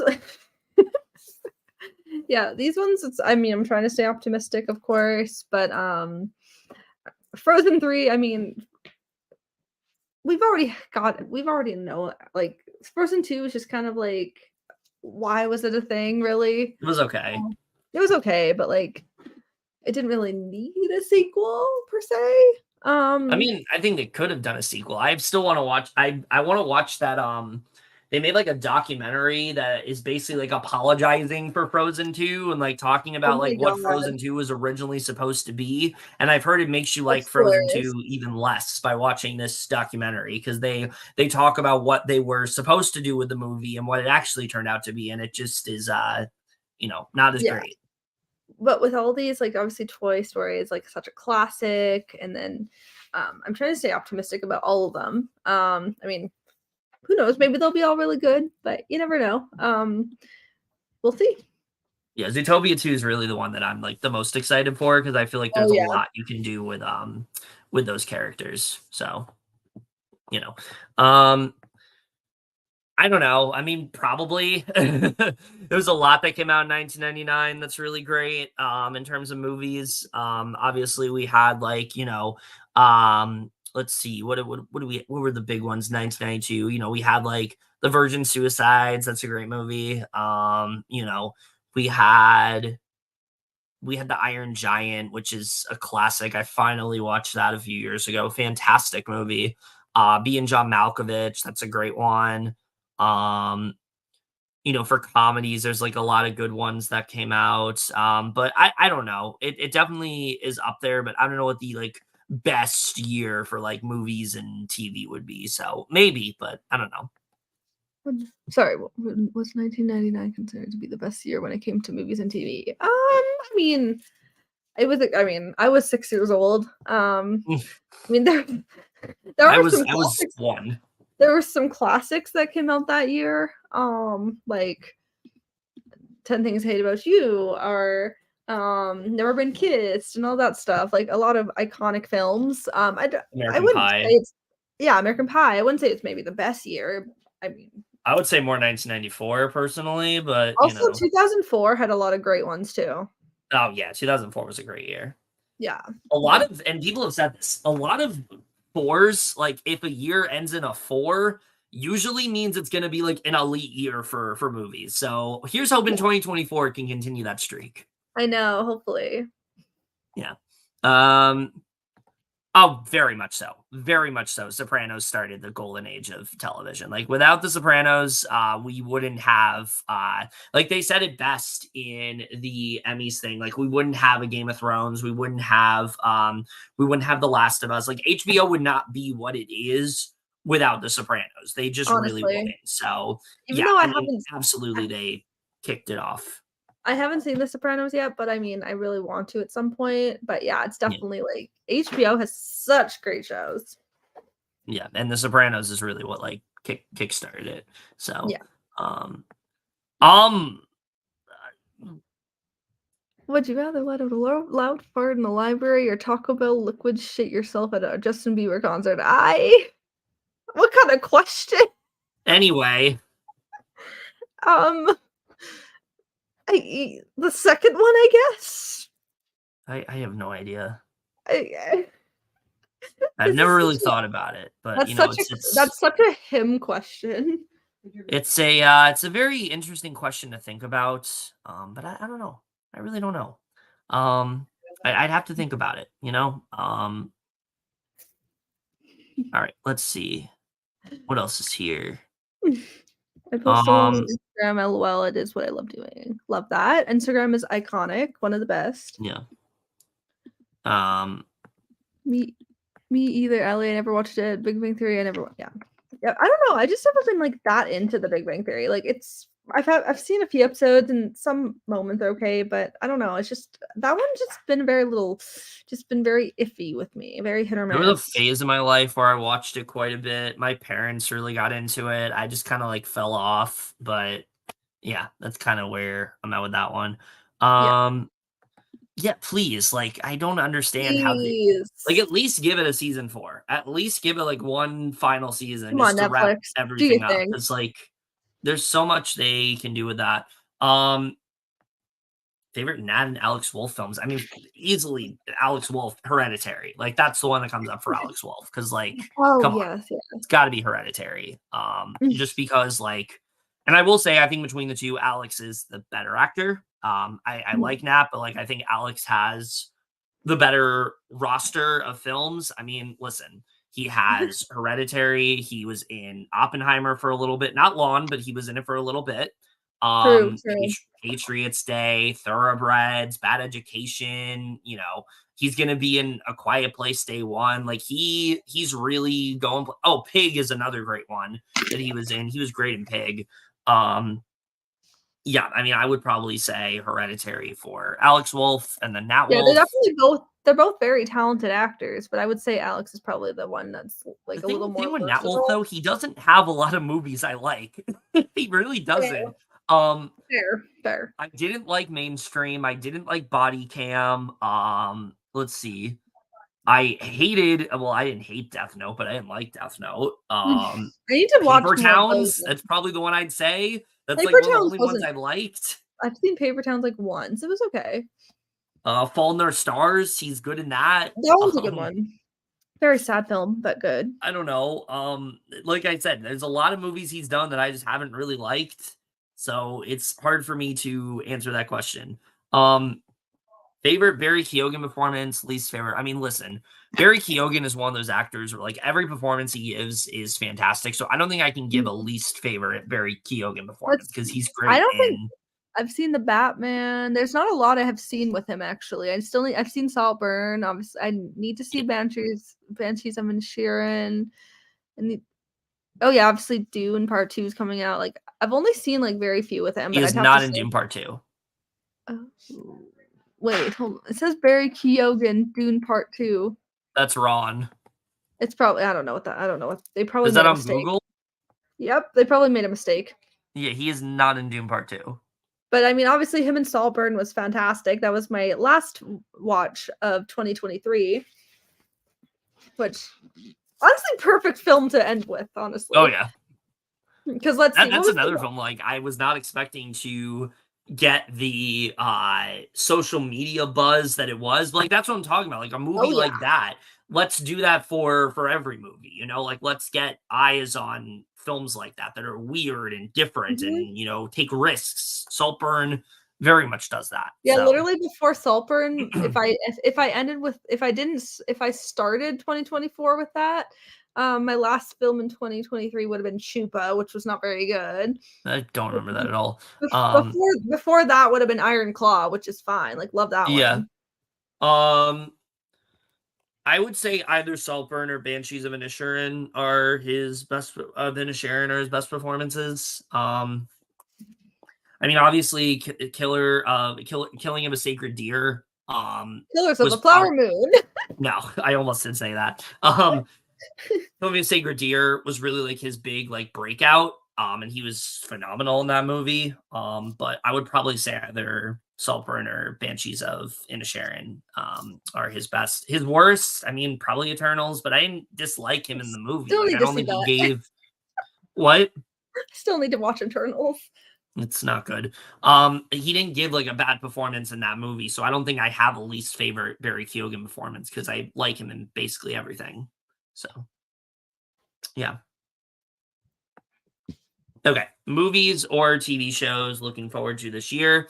Already talked about Wicked and how excited I am for that one. That is my most anticipated of this year for sure, no question about it. But other movies I'm excited for. Doom Part 2, very high up there, obviously. Love the first one. Very excited for the second one. Very happy that it's finally coming out. Nosferatu, Robert Eggers' next film. Robert Eggers is going to make a movie. I'm probably going to be excited for it. So very excited for that. Furiosa, very much looking forward to that one. Also, this movie Long Legs that has had very cryptic marketing so far. They've put out like 3 teasers, but they haven't said what the movie's about. They haven't said like anything about the movie. It's literally just been like it's just been like very eerie music and like photos and things like that. I'm very excited for that one. Oz Perkins is a very underrated, is a very overlooked horror director, I think. So I'm very excited for that one. Maxine is finally coming out. Very excited for that. Good, Maxine. Yes. Challengers. I had to. Yes, you did. Joker, Folie à Joie, of course, I'm excited for. Yeah, I mean, there's a lot of films that I'm definitely really looking forward to. I could literally Me send too. you my anticipated 2024 list and things like that. TV wise, the thing is, like, I don't know a lot of shows that are coming out this year, just because like there's a lot that hasn't been announced yet, so I don't know if it's actually coming out this year, so I can't really tell you. I mean, I can say some that like I'm really excited for that haven't come out yet that are coming out really soon, like Masters of the Air that comes out on Friday. I'm really excited for that. Um, Mr. and Mrs. Smith, I'm really excited for that one. I think that one has a lot of potential. Um, what else? What else is there that I'm like really excited for? Um, For movies so far for me, that I'm definitely Avatar: The still Last Airbender, obviously. I think I need to catch up on that. I have not seen that show. It's not This is a live action adaptation. This is not a Mhm. continuation of the animated film, of the Okay. animated show. This is the live action, Oh, yeah. adaptation of the series. For Um, movies, I'm definitely most excited for, like, Deadpool, Madam Web, Dune Part 2, Ghostbusters. Also, I'm actually really excited for Argyle, not gonna lie. that one looks fun. I'm excited for that. That one looks I wish they'd great. stop playing the trailer, but I'm excited for that. Oh, Fall Guy. Oh, so excited for that one. That one looks fun. And Furiosa, of course, Wicked, Right. Quiet Place, Challengers, of course. Yeah. Miller's Girl. Actually, I'm pretty excited for Miller's Girl and Lisa Frankenstein. I am not excited for Miller's Girl. I want to be, but I don't know. I don't like the pl I Mm, I don't like that, yeah, but, like, the I'm just excited for Jenna Ortega. I mean, yeah, I'm excited for Jenna Ortega, but like just the plot does not interest me. I just no. Yeah, and then shows, yeah, it's, like, really hard to say. I mean another movie I'm really excited for is Echo Valley that has Sydney Sweeney coming out I this don't think year that's on coming a out this year. I think it no, it says it is. It said, hold on. Let me go find it. It doesn't have a year yet. Um, for Wikipedia says Apple TV It Plus. just says Wait, it's coming. okay. Oh wait, no, it doesn't say. It doesn't say yet. Okay. So either this Yeah, it year or just says next year. I'm not sure. upcoming. Yeah, shows it's hard to say because there's so many like um I mean, of course I'm excited for like Claim to Fame to come back. Oh yeah. But like it's really like those ones who whenever like they're released, we'll see if we're like whenever they come out with Yeah. trailers and stuff, we'll see if we are excited for them or not. Yeah, I mean, I hardly ever watch TV show trailers these days because I feel like they spoil major moments in like later episodes of the season that I don't want to know about. That's why I'm really happy that like The Curse, I watched the trailer for it recently. Didn't spoil a thing about episode I 10. They know show they one didn't. little shot. They show one little shot in the trailer. But other than that, didn't thankfully they didn't spoil anything that major. So like most of the time I don't watch TV show trailers for that particular reason. Yeah, So that's another reason why it's really hard for me to say like TV shows I'm excited for these days because I don't really watch like TV show trailers unless it's one I'm like really, really like excited for. Like The Boys season 4. Oh, there we go. Boys season 4. That's one I'm very excited to come back. Also, I don't know when it's coming back, but it is allegedly coming back this year. Severance season 2, very high up there. Very high up there. Give me that immediately. I don't know. Well, not immediately. I want them to take their time on it, but like when that comes out, I'm gonna be there day one. So, oh, also House of the Dragon season 2. Very excited for oh, that. yes, yes. So excited for that Um, one. And favorite Jacob Elordi performance, least fave Jacob Elordi oh, performance. it's easy for me. Least favorite's The Kissing Booth. I don't think he's good in those movies at all. He I mean, regrets doing them, and I don't blame him because I think I will that's say, like, yeah, I mean, he probably wasn't my favorite in that. I mean, didn't mind. I will say I didn't mind the first one. Like, I liked it a lot when it came out, the first one. But I mean, going back, I can definitely see that they're all very cheesy. mhm. So I'd probably say that is the least favorite. And then number one, well, there's some I haven't seen yet. Like I haven't seen Priscilla yet. I haven't seen Two Hearts. I haven't Oh, seen that one is terrible. Yeah. He's not bad in it, but it's a Oh yeah, terrible movie. Deepwater was good. No, it wasn't. I mean, I will say probably his best, Saltburn from what I've seen. Probably it's either Saltburn or Priscilla, I would say. I mean, Also, also his role in Euphoria is oh yeah, amazing. his role in Euphoria is like he kills it. Yeah, like that's the performance that made me realize, okay, he actually has potential as an actor.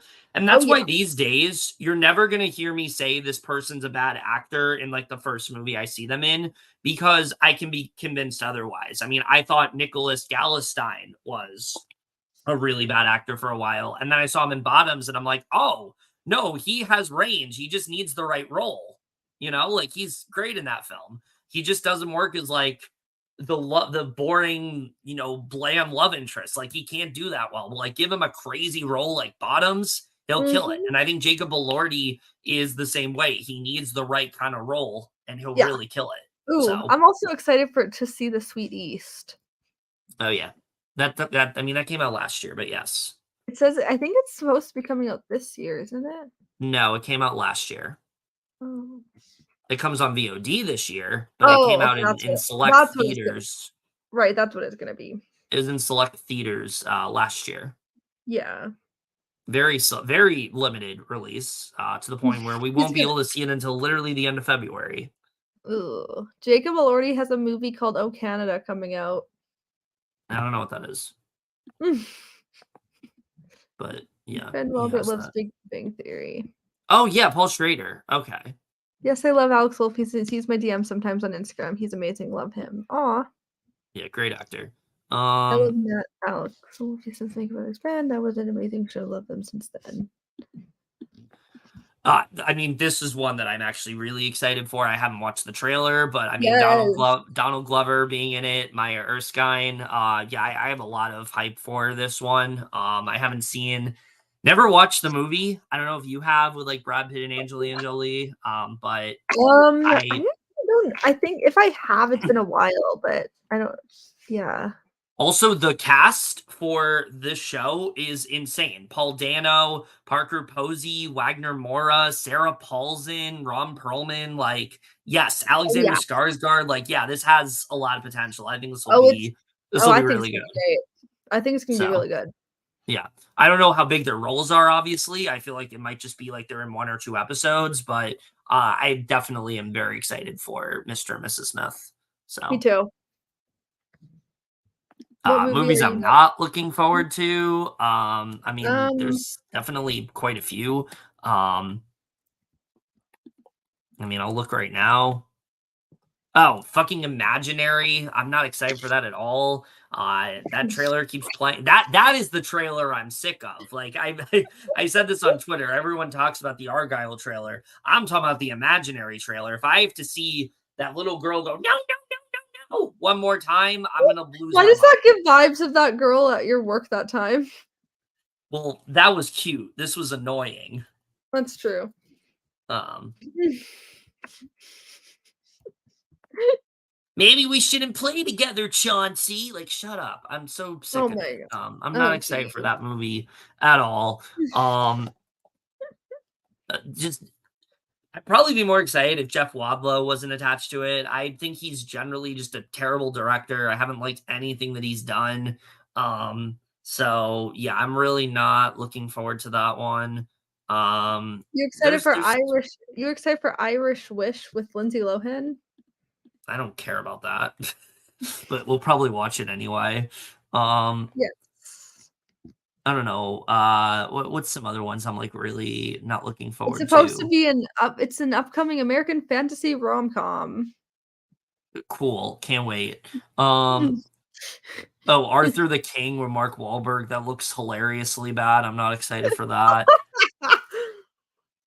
I Um, hope I mean, I actually didn't mind his movie The Family Plan. I thought it was it was okay. I thought it was a way better assassin one than Roleplay. Definitely, yeah. I mean, it Roleplay wasn't. was just like Kaylee Cuoco looked like she did not wanna be there. Yeah, it was bad. Um, didn't like that one.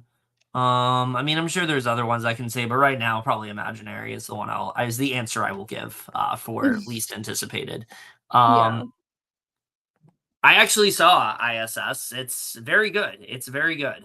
It's a very different movie than I expected it to be, but very edge of your seat type thriller. Has a really, it's like one of those movies where like it has a really simple premise, but like it's one that like you can easily like kind of like just like lock into and really just kind of like grips you. So yeah, I definitely recommend it. It's a very different film than I expected it to be. I kind of went in thinking this is just going to be a generic space movie, and it's definitely a little bit more than that. I So really want to see that one, and Emily and I were actually just talking about it when we saw Night Swim the other night. The other day, she's like, she really wants to see it, and so yeah, her and I probably will see it at some point. yeah. I mean, I think the obvious answer is Matthew Perry. That one just Yeah, like kind Matthew Perry for sure.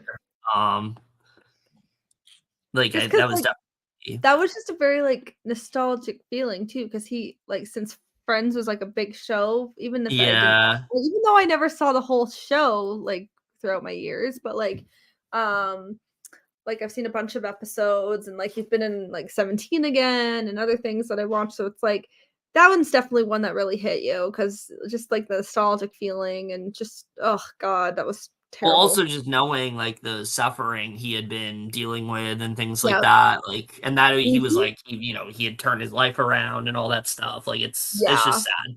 It's just Yeah, really sad. exactly. Oh yeah. So,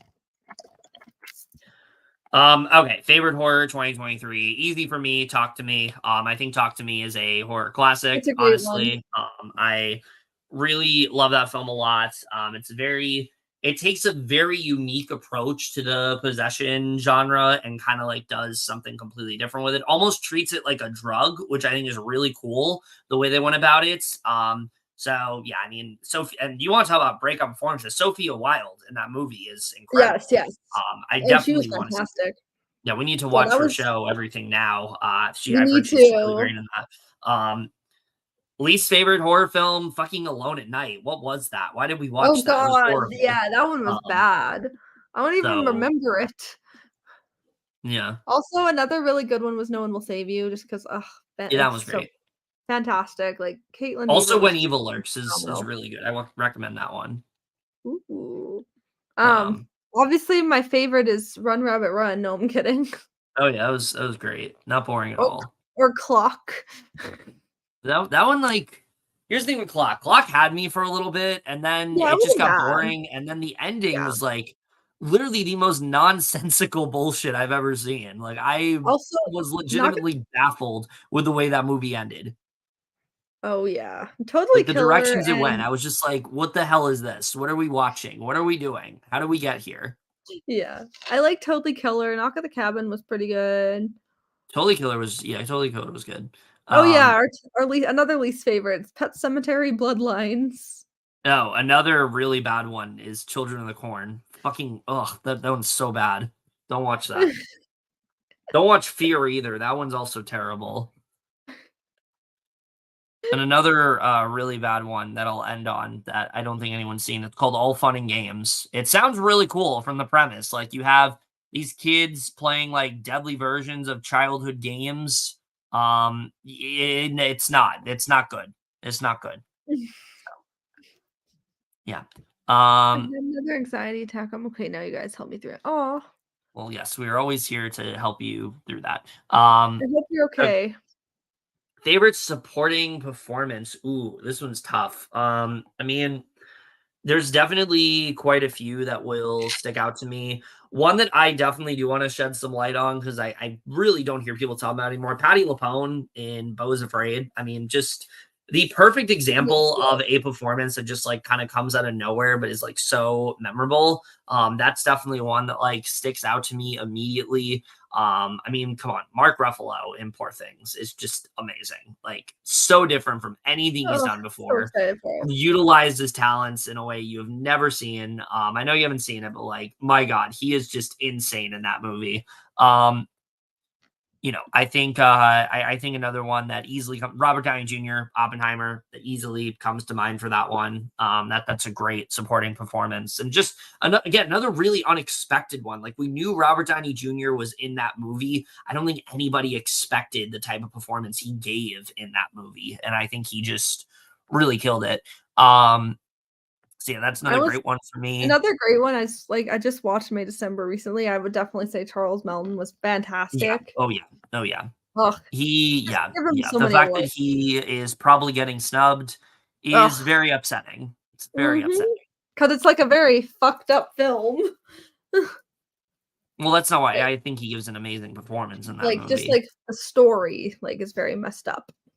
Well, it's actually based on true story. I don't know if you knew that, but Oh, yeah, it is. I think I remember that, yeah. well, the character names like are different, but it's based like it's very closely based to like an actual like relationship that was Ugh, very similar to um, that.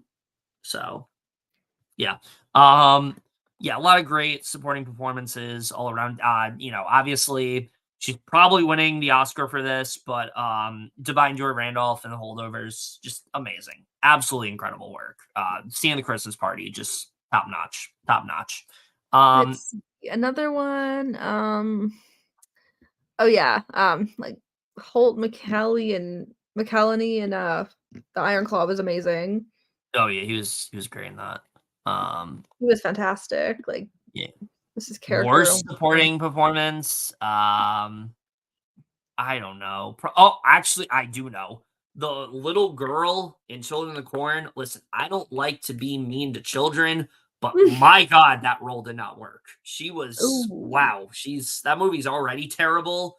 She comes in and it just brings the whole movie down. Probably that for me. She was just horrendously bad. Also, going back to Alone at Night. I mean, Paris Hilton in that movie.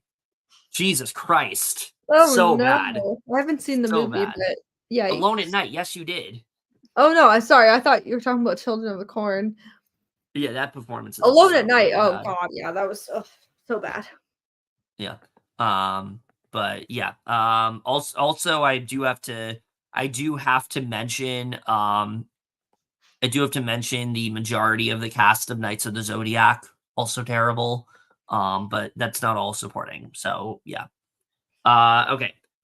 Favorite animated film 2023, Spider-Verse, easily. I don't think there's Yeah, any competition there. It's the same. movie I saw the most in 2023. It's a movie that I will endlessly be waiting on. Here's the thing. I would have loved for the movie to come out this year, but considering all the shit we heard about like how the animators were like kind of like abused and things like that to like rush the movie out, take all the time you need. Take all the time you need. We don't need the movie to be rushed. We want it to be as good as it can possibly be. We don't Yeah, want animators to have like nervous breakdowns writing these, making these films. We want the animation to, you know, look as good as it can, but we also want it to be a peaceful environment for all the animators. So yeah, take as much time as you need on it. I'm so hyped for Beyond the Spider-Verse, but I'm perfectly satisfied with what we got in Across the Spider-Verse for now. Like if we have to wait a few years, it's fine. It sucks, but it's fine. It's fine. Least favorite animated film of 2023. I'm looking at my list right now. I mean, I guess I'd say The Amazing Maurice. That was really fucking boring. It's about this. It's about this cat who like befriends a group of rats, and it's boring as hell.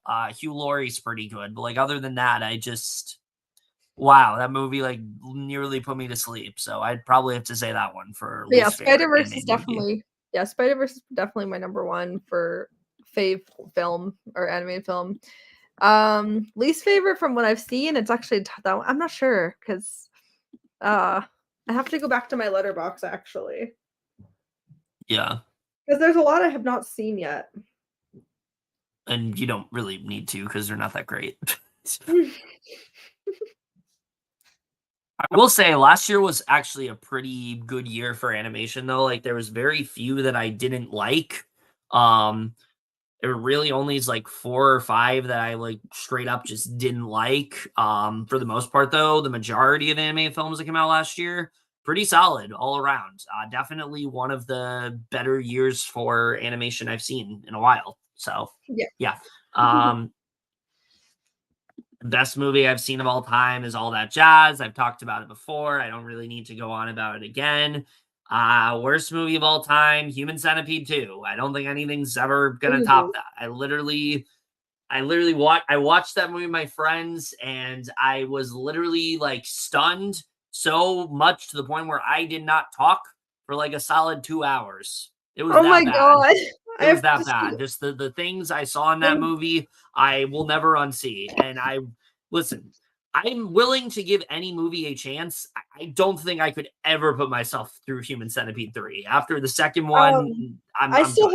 I'm I good. still haven't seen it, but I just want to see it so I can like see how ridiculous it is. It's not even I don't think ridiculous is the right word. It's just really fucking gross and disgusting and Ew. vile. Ew. Um, like the things that are in that movie, I can't believe are in that. Um, it just like it makes you so like uncomfortable, but not in a way that like is good that the movie made you feel uncomfortable. It's more so just like, why am I seeing this? Why are we choosing to do this? You know, it's just Honestly, ugh. for best film, like for me, that's like a tough one because there's so many that I love and literally, oh my god, like that one I really have to like think about. Yeah, But yeah, yeah. worst movie, I mean, Habit's another one I really hated because if you go to my letterbox, oh geez, I gave it literally an F. It was so bad. I hated everything about it. It Um, was a terrible movie. I honestly, I just want to watch Human Centipede just to see how bad it is, No. and then maybe I'll be stunned where I don't talk for 2 hours. Yeah, good luck if you do, but Jesus, it's no, I wouldn't wish that movie on anybody, honestly. Ugh. But yeah, that's probably my answer for that. Okay, favorite Broadway musical. I mean, we saw two. I can't give this Yeah, answer. We saw two. we saw I two love Shucked. I together. love Little Shop. I can't give this answer. I know that like least fave, I can't choose because Yeah, I just love Broadway shows in general. yeah. And we saw two together, Shucked and Little Shop last year, and Even I though mean, Little Shop's not 2023, but I'll count it because we saw it then. yes. I mean, Shucked was just amazing because it was just so funny. It was like a very new, but Yeah, then Little Shop is just a classic. So I mean, that's like yeah. a tough question, both of them. Yeah, and I mean, I did want to, as a little aside, mention that I'm very excited that Shucked is getting a movie adaptation. I think that's definitely like the right kind of Yes, me show too. to do that with. My only real concern, I will say, I don't know how well some of the jokes will translate. I think that shows like that's literally one of those shows where like it's so quippy and funny and you kind of like miss Mhm. things. But I feel like a Yeah. lot of it works because of the comedic timing, but also like the Mhm. audience. And I Yeah. don't know if it's gonna work as well, like it's gonna work as well like translated to film. But I Yeah, mean, we'll there's definitely see. ways around it. Like there's definitely ways they can make it work. It's just really gonna come down to the execution. But I'm very Mhm. excited to see how that turns out and what Oh, me cast they too. end up getting for that. I Oh, will yeah. say, get Alex Newell back for Lulu. Like Please. I generally can't see anybody else playing that except them. So Same. like just get them. Like generally just get them. It's like getting Renee Rapp for Mean Girls. Like just get them. Mhm. So Yeah, I'm so excited to see Shucked on the big screen. It's gonna be amazing. I hope people like but yeah, with the comedy and everything, I hope it does well. Thank you. yeah, I hope it works. So Yeah, we'll me see. too. Yeah. Um Yeah, okay, favorite musical. This one's a little easier to answer. Favorite musical that I've seen.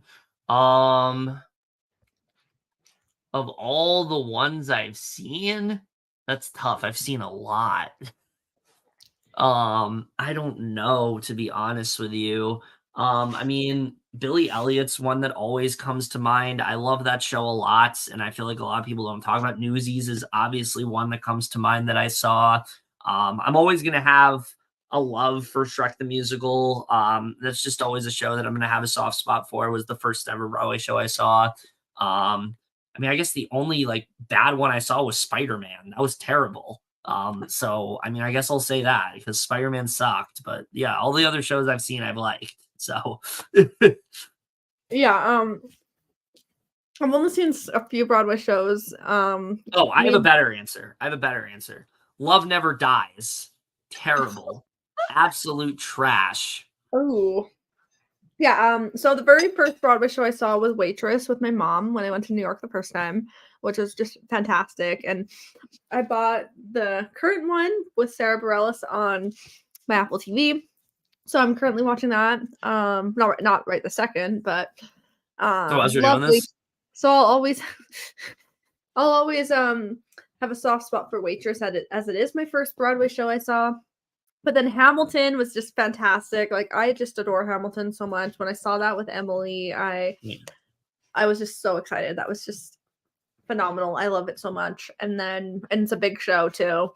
it's a Very big expensive. show. And then seeing Little Shop and Shucked with You is amazing. Ugh. Honestly, I cannot say a favorite or worse. Like, I love them all so much. My all-time favorite's Catch Me If You Can, but I haven't seen it. It's more so like based on like the cast recording. So that's the answer I'll give for that one. I probably will watch Cat soon, just so I can at least see it. God, ugh, good luck. I don't hate the Broadway show. I actually kind of like the Broadway show, but the movie, that's might have ruined the musical movie genre forever. Honestly, might have. I like Taylor So yeah, Swift's song. I like Taylor Swift singing "McCavity" and "Beautiful Ghost." I don't. She doesn't sing "Beautiful Ghost" in the movie. Well, no, but like I like the I do song. prefer her cover though, because the person who sings it is terrible. Oh God.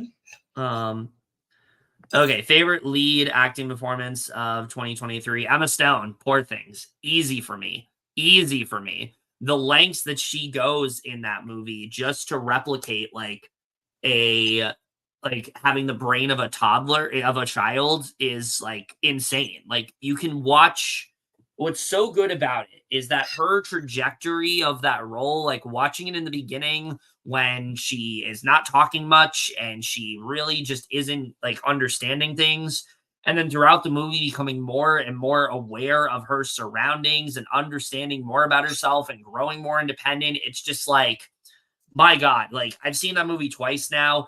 It's easily the best lead performance of 2023. Like she is my pick for best actress. I think Lily Gladstone is probably winning, but for me, I mean, I really want Emma Stone to win. I think she gave the best performance of 2023. Least favorite acting performance in 2023. That one is definitely a little bit harder. Just because like there were some bad performances last year, but I don't know if it's just because I'm softening like as a like movie critic, but like there's not a lot of like terrible acting performances that like really stuck out to me as like, oh, this was horrible. Okay, actually, no, I'm lying. Unfortunately, I would have to say with McKenna in Knights of the Zodiac, yikes. Listen, I know that he's an actor, but he did not fit that role at all. I thought he was like completely just like unconvincing, very poor acting. Probably him. That was a really horrible performance. So I'd probably go with that. I'm honestly so excited to see Poor Things. Like, I just want to see it so bad. I'm so sad it wasn't in my theater. But I'm honestly like I'm trying to figure out what my favorite lead performance was of 2023.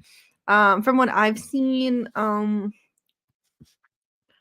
so far from just like a little bit of what I've seen for Killers, I thought Little Gladstone's very good so far. I haven't seen the whole movie yet. I will later. Yeah. And then Yeah. the main characters of Past Lives were great. Well, Gretelly, yeah. Yes. Oh yeah.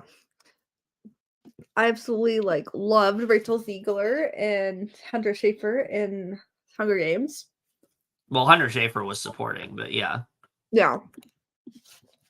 They were just fantastic. I don't really have like a favorite. There's just so many. It's like really hard to choose. Yeah, for But me, like Emma Stone's like before Emma Stone, I would have probably said Like before Emma Stone, I probably would have said honestly, I don't know who I would have said. I don't know who I would have said for like favorite lead acting performance, but once I saw Poor Things, it's like, oh yeah, that's the best. I'm so Like hyped for that one. there's no question about it for me. I'm surprised you didn't say Zac Efron. I thought you would have said Oh Zac yeah. Efron. I mean, Uh, actually, oh yeah, maybe that's true. Zac Efron is definitely like fantastic in the Iron Claw, and like he really should be up for lead actor. yeah. Just like his emotions and everything he had to go through to get for this role Mhm. was just phenomenal. And oh, I love that movie so much, and it was just so emotional. Right. Yeah, least favorite, I don't know.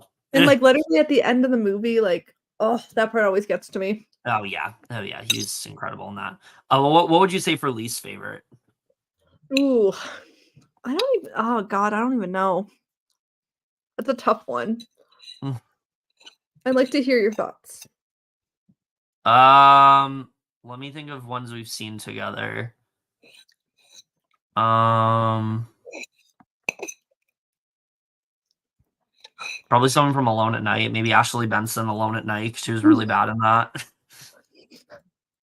I mean, everything about that was just not good. Yeah. Let me just look at my letterbox. I guess most of the people, except for Sophia in Rebel Moon, Yeah. also Kaylee Cuoco in Role Play, bad. That was this year. I mean, yeah, but ugh, bad. So technically, it came out. It says 2023 on Letterbox, though. That's incorrect. It's funny, It was probably like a screening or something. probably. Where did it come out in 2020? That's not correct. It did not come out. It came out in 2024. Where did it come out? It's so weird. Let's see.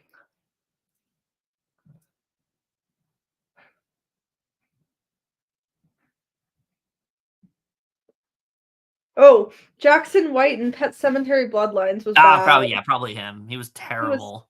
he was stiff wooden, just terrible. Yeah. Um, I'm trying to look through all the like bad reviews that we have and such. I guess most of everyone in the Meg too. That one was bad. Oh God. Ugh. Mostly everything in Choose Love. That movie was bad. Yeah, I didn't like that.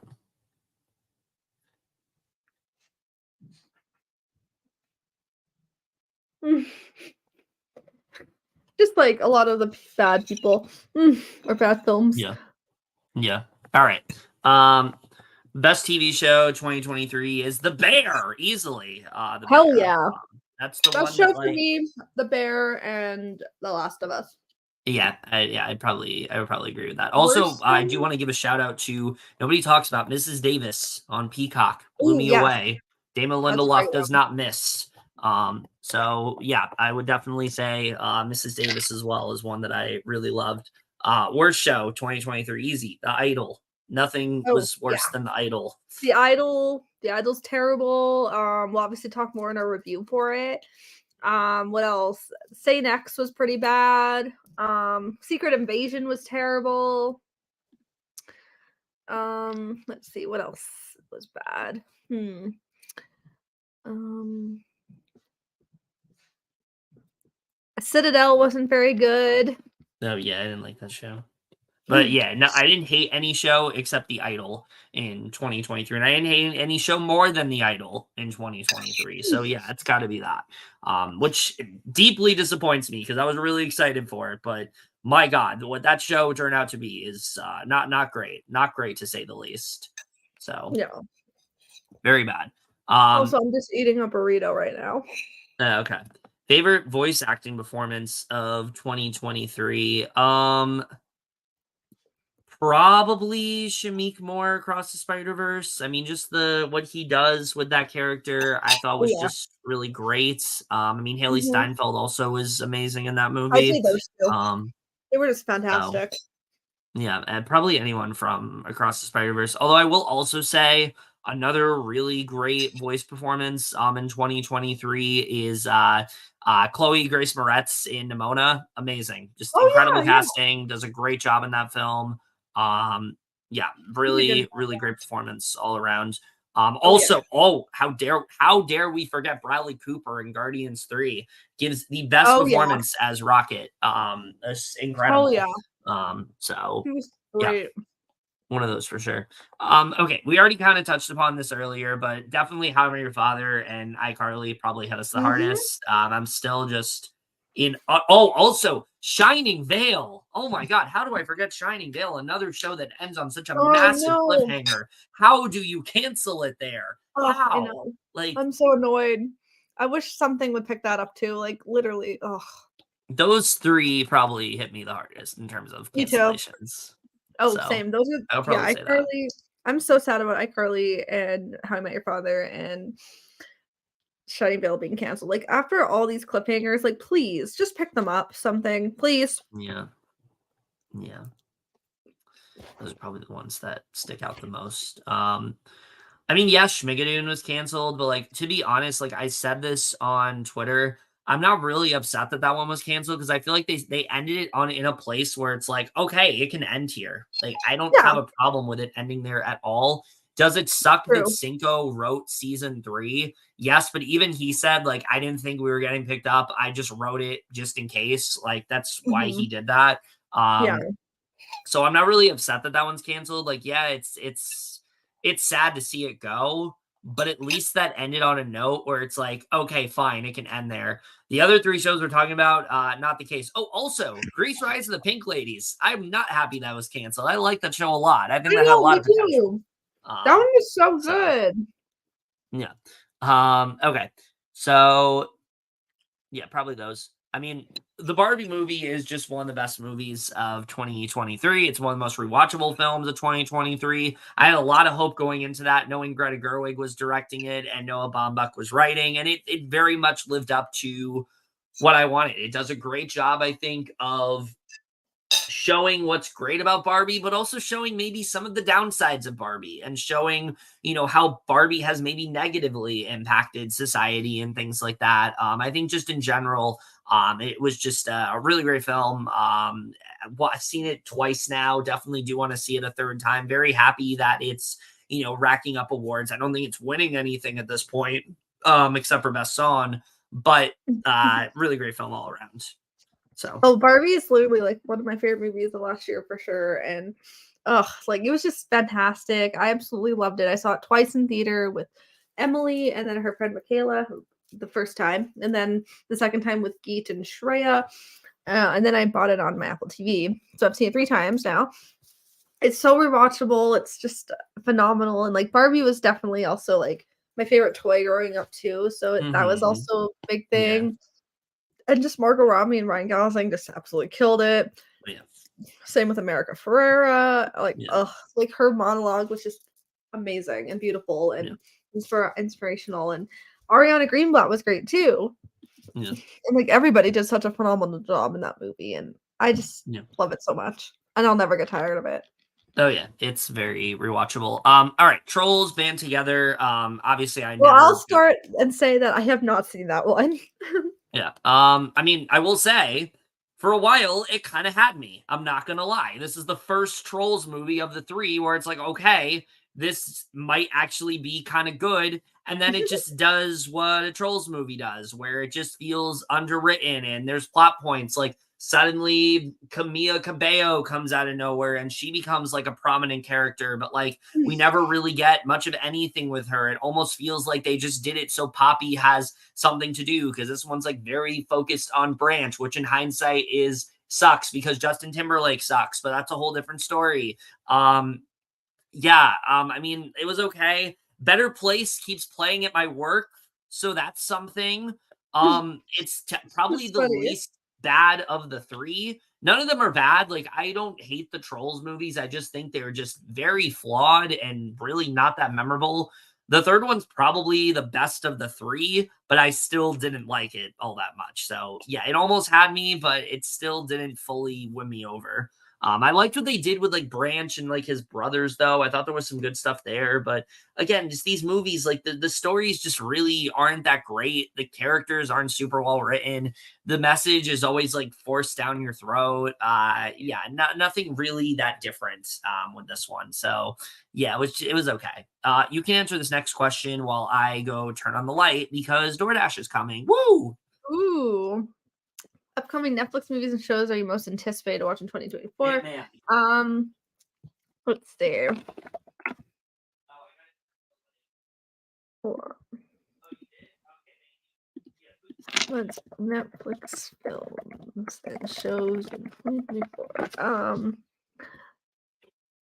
What I'm excited for. I mean, we have to finish Fool Me Once. That's a good one. Yeah, it's okay. It's like that one's good, but it's also like very like it gives very soap opera vibes, like with the Yeah, acting. Some of that's my thing. It's not it. really my thing so far. Let's see. Coming out. Let's see. Um. The thing is, it's hard to say because like Netflix is the Yeah. thing I hate about Netflix is that they're so bad at they're Promoting. so bad at like telling you when things are coming out. They don't tell you until like a month before. That's why I'm really happy that Hitman, they said this is coming out in June. They get the hype early, they get the promotion out early for it. People start to get more excited. People know it's coming out. They're not just going to bury it like that. That tells me that they are actually putting some modicum of effort into it, which is good. They don't do that for a lot of their films. The one Yeah. I am really excited for is Orion in the Dark, and that's because Charlie Kaufman is writing it. I am So I'm really excited for. excited for. I am excited for Girls Five Eva season 3. Hopefully, it's good. Yeah, I hope that's good. And I hope Irish Wish is good. I'm excited for that with our girl Lilo. Yeah. Oh, this Ripley show that Oh they yeah, just showed yeah, the that. trailer for. I'm very intrigued, especially Me after too. seeing Andrew Scott and All the Strangers. I'm very excited to see how this turns out. I don't know much about it, but what I've seen in the marketing, I'm here. Oh, how can we forget? I never finished it, but Arcane season 2 comes out this year. You need to finish that. It's so good. I know, but that's definitely up there for ones I'm excited for. Also Um, excited. I mean, hopefully Rebel Moon Part 2 is good. We'll see because the first yeah, one was part not one did great. not do it for me, No. but yeah. Bridgerton Um, season 3 part 2. I need to watch the whole show. but Um, yeah, I can't say I'm excited for that oh because I haven't seen it. yes, excited for Hitman. Oh, his three daughters, I'm also really excited for. I've Oh heard good things yes, about that I'm one. so excited for that one too. Yeah. Heard a lot about that at like TIFF last year. But yeah, I would probably say right now Orion in the Dark and Hitman for movies. And then also Spaceman with Adam Sandler looks amazing. I can't wait for that. Ooh. I'm very excited for that movie. I'm hopeful for the Avatar show, but I'm also like skeptical, obviously, because like Last Airbender. But I feel like they know what they're doing here. So like I definitely am excited for that. Um but yeah, we'll have to see. All right. I really loved Ballad of Songbirds and Snakes. I will say I am of the opinion that it should have been two movies. Absolutely. It cuts off at a point where it should have ended, and then it goes on for like another 50 minutes, and it kind of feels like a different movie. But yeah, I really liked it a lot. I thought that they did a really good job of kind of showing how President Snow became the way that he did, but also kind of like telling this story about like the early workings of the Hunger Games and how it became what it is. The cast was like really good, especially like Tom Blythe and Rachel Zegler. So yeah, I was definitely a really big fan of that one. Oh, me too. That was such a great movie, and I need to watch. I need to read the book. And I love that movie honestly, and it was just and like the music in it, I just adore so much, and I just love the Hunger Games movies in general. So I just really enjoyed it a lot. Yeah. I think this is a good question for Allie. Well, would you want to kiss any of them? I mean, I don't know. They're cool. They're all cool, I guess. Kevin's like, I'll kiss Taylor Swift. Or I don't know if Travis Kelce would like that, but yeah. I mean, Taylor's like my idol. She's my favorite person. And then, so I mean, I definitely want to hug her. And then Olivia, I love her too. So I'd love to hug her. Billie Eilish is cool too. So I mean, I'd love to hug all of them. Yeah, Billie Eilish is the best of the three, so probably her. The other, no, Taylor Swift is the best. Well, in my opinion, Billie Eilish, but yes. Mm. I don't know why do we need another Descendants? Like we're done with this. Like what I else don't do think we I need to can. do? I don't think I can watch. I mean, I've seen at least one of them, or maybe two. I don't know. I've seen at least one. I don't really remember it, They're but all bad. I just don't know But why there's a fourth. But maybe I'll do a full like watch of all four. I don't the know. only thing that has me somewhat excited is that Brandy and Paolo are coming back from like, Cinderella 1997. But like I don't care. We'll see how it Yeah. is, but I'll probably watch it just because I watched the first three. Ugh. But I don't care. Oh, Dara Renee is also in it, so there's that. Oh shit! But Yes, Queen. I don't really care. Yeah, CW is literally not what it used to be at all. Now it's just a bunch of like Canadian shows and also like I mean, UK nothing wrong with shows. Canadian shows. It is when it's the only thing you have. They don't have any original And then they also, programming. and then they'll also just put like only superhero shows or something too. No, all the superhero shows are done. Oh yeah, that's true. Yeah, all the superhero shows are done. Riverdale is done. Like they literally have no programming of their own now. So it's really weird, like what's going on. Like now they're just gonna be called CW, which like why is that what you're changing the name to? Why is that you're rebranding? Um, it's just really strange all around. So I don't know what's going on over there, but yeah, they completely just dismantled that network. And I don't know if it's because they just thought people aren't watching these shows anymore. These shows aren't doing us any good. But like if you're gonna do an overhaul like that, you need to kind of like give us an idea of what your new programming is gonna be. And all they've given us are Canadian and like UK imports, and that's just not good enough. So yeah, I don't know what's going on over there. It's really weird. Yeah, Um, CW has just been like I used to love the CW. Like I used to well, oh, One Tree same. Hill. One Tree Hill. I used to well, One Tree Hill I got into when I was in my 20s. Yeah, But like back in the day, I used to love like Vampire Diaries, Gossip Girl, and 90210, things like that. yeah. But yeah, it's definitely went like way downhill. Yeah, I mean, now they literally have no, like I said, they have no programming of their own now. It's all just like Canadian shows. They literally, I'm not even joking. They literally are now airing a Hallmark show that aired in like 2020 because they have nothing Why? to show. Like some random Hallmark show that like It's so weird. Ride or something. Yeah. They're showing that on there now. Oh So my yeah, they have god. like they have nothing going for them. Um Yeah, I no. mean, I feel like teen dramas already made a comeback at this point. Like Oh yeah, they are. they're always gonna be there. They're not really my thing anymore, but when they're good, I I'll acknowledge that they're good. like I Um, feel like School Spirits is like getting into the teen dramas and stuff. So I thought that was like very like Pretty Little Liars like yeah. last year. So And that's so one I they think absolutely could put on network television if they wanted to. So yeah. like, yeah, So I think I think so too. they'll definitely make a comeback at some point. Um, I'm loving Percy Jackson so far. Me too.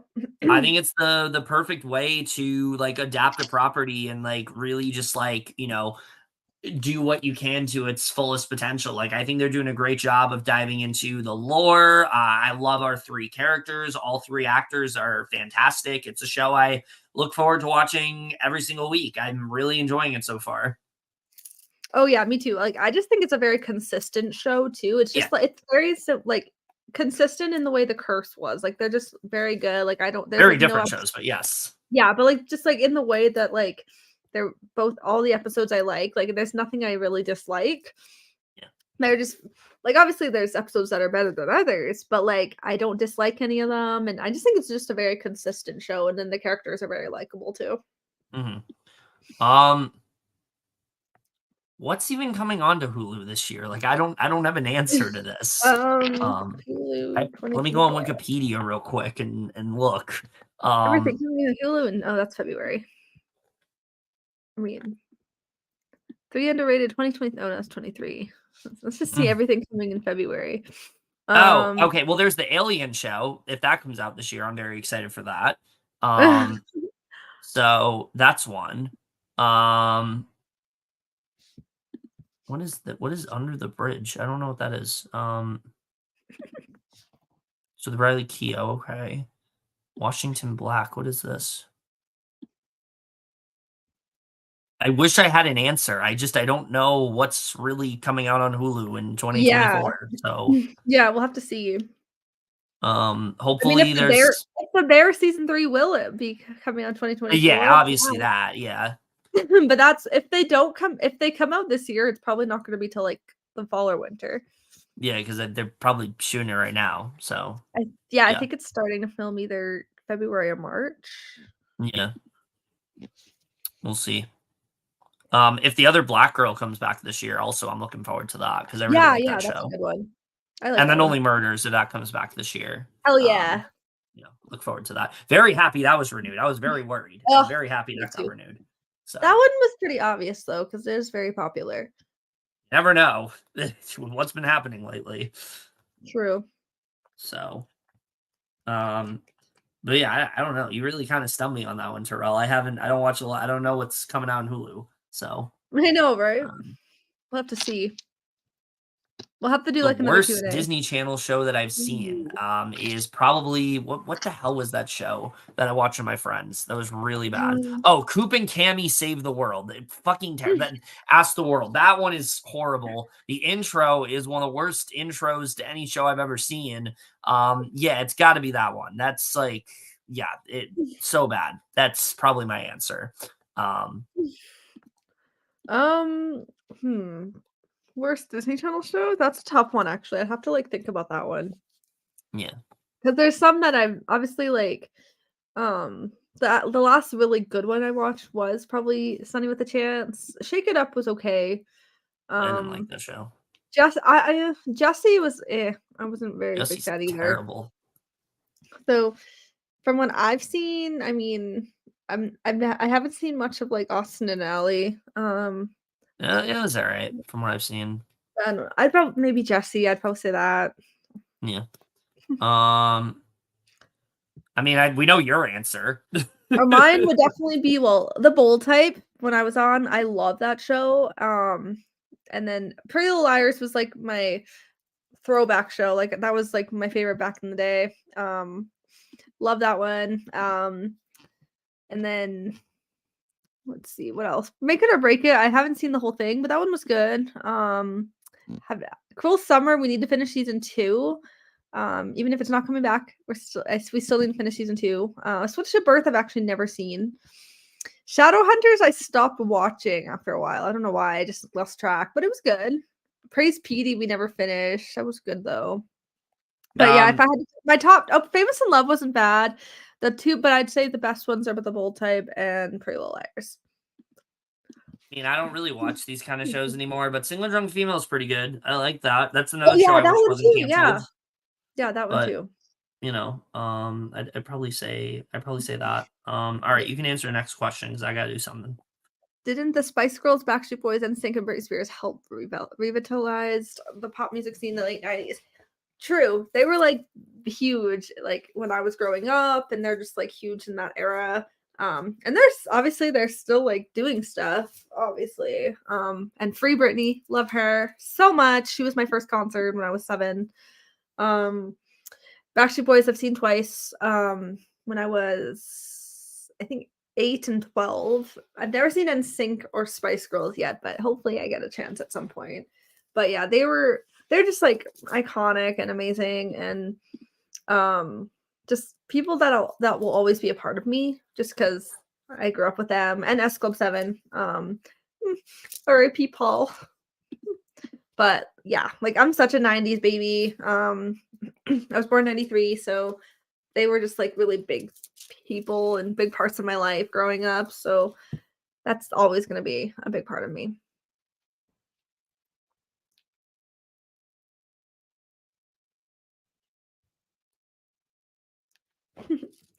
I'll be right back too, actually. I'm just gonna go to the bathroom.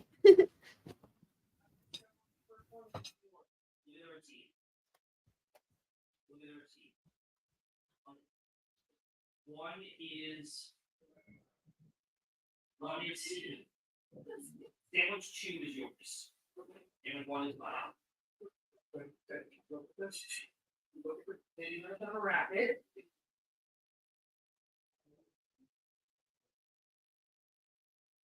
Wow. What did you get? You got 2 like fries. No, we only get 1 usually. Oh, let's get 1. No. You got a lot of broth. That's why profit's so much. That's why we don't. That's why we usually get $70. That's why we usually get 1 more fry. No, I just.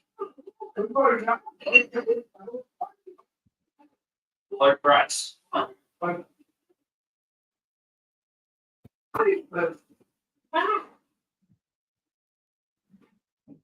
You're very sweet. You know what you're for? Yeah. Thank you, honey.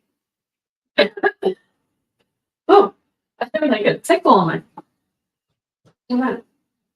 Okay. I am back. Great. But yeah, going back to Spice Girls, Backstreet Boys, and Sync and Britney, just I adore them so much, and obviously seeing 2 of the Spice Girls on The Circle was awesome and so much fun and just so nostalgic. And I love to see them, and like, I'd love to see them live one time. Obviously, I'd see Backstreet Boys again, and Sync. I'd love to see Brit. I'd love to see her again because obviously I was 7 when I saw her, so it'd be fun to see her like as a almost 31-year-old. Because I'll be 31 on February 6th. But yeah.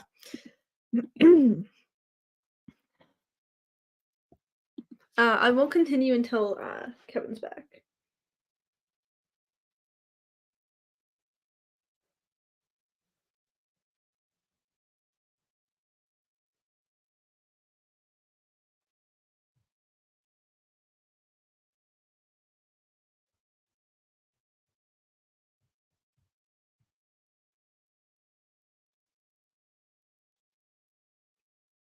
Kevin. I just read something that says Sydney Sweeney will be in Hot One. Tune in Thursday at 11 a.m. Eastern. Holy shit, yes! That's so exciting.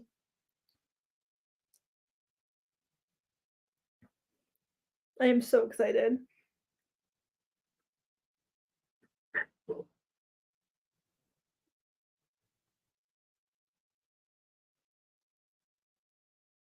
Can do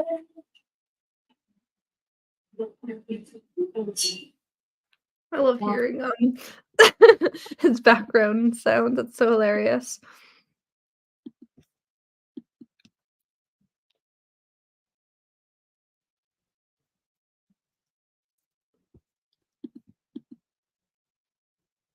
What was the last? Oh, actually, like Cartoon Network.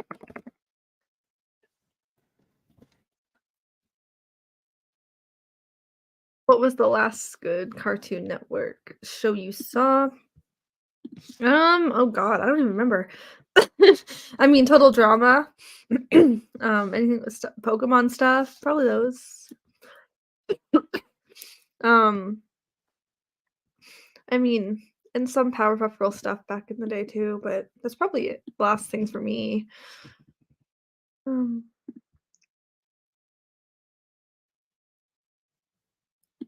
But yeah, going back to this one. Like I'm such a 90s baby, so those are like very important to me. And like when I was 5, I used to watch Spice World on VHS all the time. I would since I would always like I would always like grab a sucker, like a lollipop, and just to be like Baby Spice. It was so cute when I watched Spice World. I don't have Hello. any opinion on this. You never listened to any of them? Also, I did my mean- answer for the next question. Okay. I was grabbing dinner. I loved overhearing your background sounds. Oh, what'd you hear? Just like bits and pieces about your parents or your mom would say. Oh. It was funny. Okay. So But yeah, where what were we? was the last good show or last good Cartoon Network show you saw? I don't know, total drama. I don't know. Yeah, I said total drama things, Pokemon stuff, the Powerpuff Girls stuff. I don't know. When is the new show coming to Cartoon Network? Because that's why I haven't watched it. I do not know.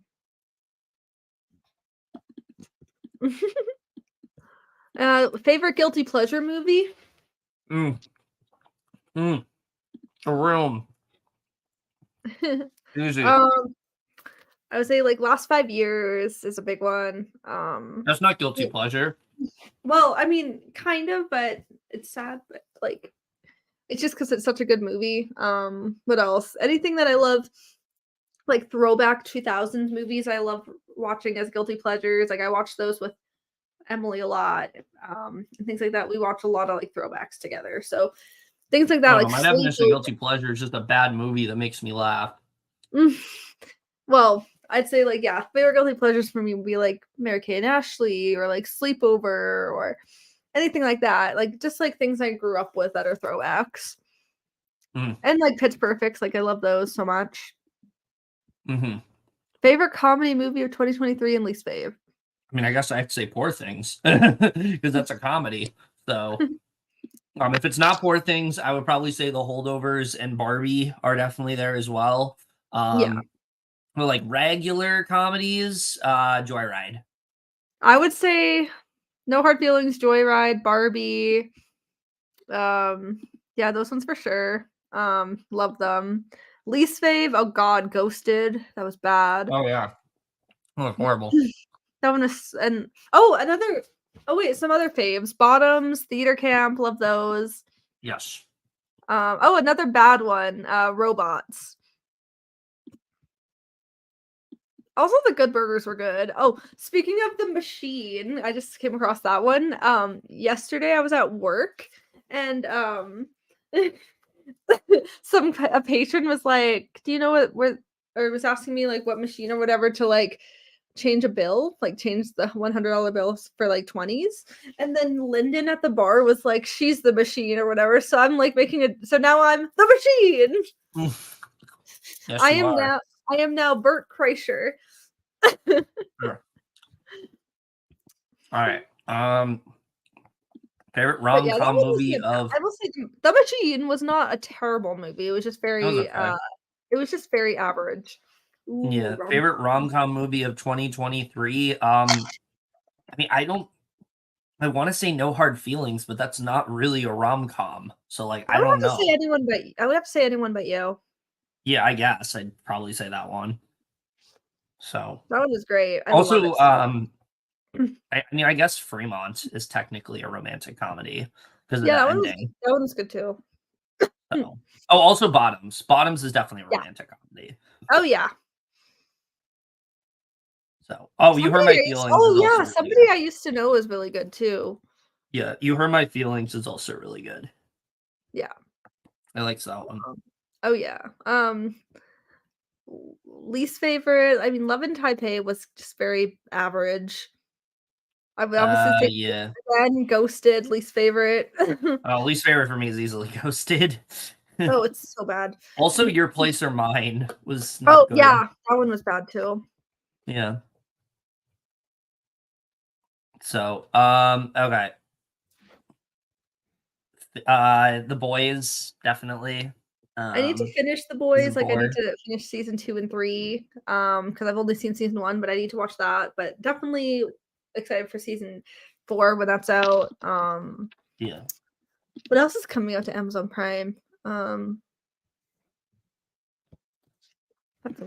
it's so hard to tell when they just drop things out of nowhere. Yeah. I mean, the Roadhouse movie with like the Roadhouse movie with like Jake Gyllenhaal looks really good. Oh yeah. Also, when I went to type in Amazon Prime 2024, I put 201/24. No, I don't think that's gonna help much. No.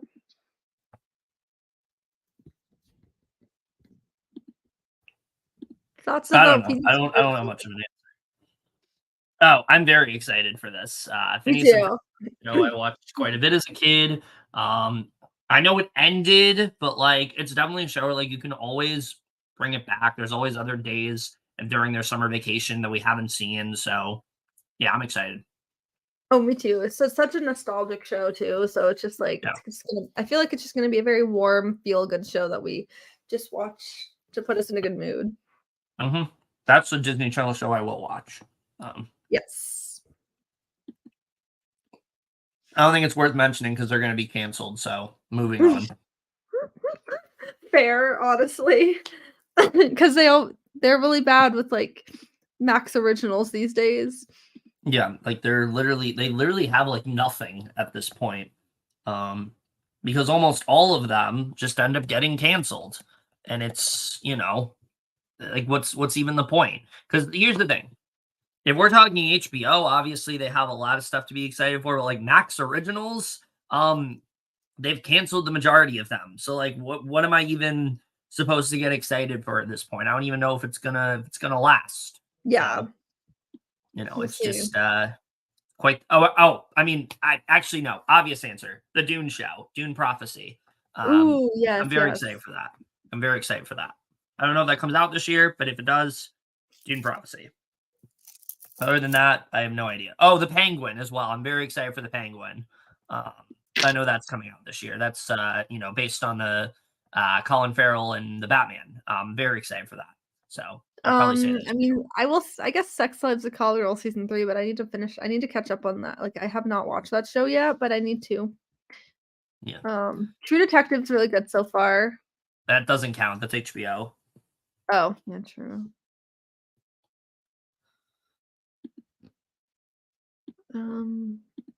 What's Okay. what's coming onto Peacock this year? I don't know. I know, right? It's like tough because you never know. So I can't answer that. And then Disney Plus. I mean, I think if Andor comes back this year, but I don't know if it Yes. does. We'll probably do like a full, like when Kevin rewatches that, we're probably gonna do like a big review for that, like a separate review Yeah. from from the rest of Yeah. our shows from last year. Yeah. I don't know what's coming on to Paramount Plus. So Pick up How I Met Your Father. that was already on Paramount Plus. Oh wait, no, it wasn't. That was on. No, that was Hulu. How I Met Your Mother. Yeah. I farted so strong. That's Nice. cool. That's cool, I Nice. guess. Nice. Good for you. How do you feel about the rise of free ad-supported streaming services like Tubi and Pluto TV? I don't have Pluto, but Tubi's cool. Sometimes I'll check and see what's on there, and just like if I just feel like watching some random movie or something. Like sometimes I'll just go to Tubi and see what's up, see what's happening, see what's there. But yeah, I don't really go on it much, but it's cool. And obviously we don't like. I mean, obviously it's nice not having ads. Yeah. I don't like ads. I mean, I'm fine with Tubi. I just like the thing I hate about Tubi is like most of the time I'm not watching good movies on Tubi, so there's that.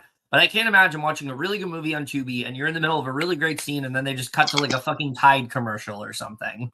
So yeah, not a fan of Tubi. I mean, I think it's good that like they are putting out like a lot of movies that like other people wouldn't see. But overall, like, I don't really care. Yeah, I mean, I don't understand what Stars is doing these days, just canceling everything, it seems. Yeah, that's 'Cause they bad. canceled Shining Vale, they canceled Minx. Who's still watching Power at this point? So they have Yeah, like, Outlander, what are they? so there's Yeah, like that. what are they doing? Like I'm trying to think of what would pick up Shining Vale if they can. I don't know. Maybe Apple Maybe. I don't know. or maybe even HBO. I don't know. We'll see. To answer your question with Apple TV Plus, easily Severance. Oh yes, Apple If TV that comes Plus. back this year, that's definitely my most anticipated. They have such good stuff. Trying to think what else is coming out this year. Then, I mean, obviously there's some stuff we still have yet to watch. Like, I mean, I need to I need to watch the things we need to watch. We need to watch Ted Lasso. I've only seen like a bit of episode 1 or 2. Seen it at all. A morning show I've seen bits of, but I need to finish. I need to like watch the whole thing. Slow Horses we need to watch. Criminal Record we're gonna start. Yeah. Blackbird we need to finish. And then obviously excited for Severance season 2.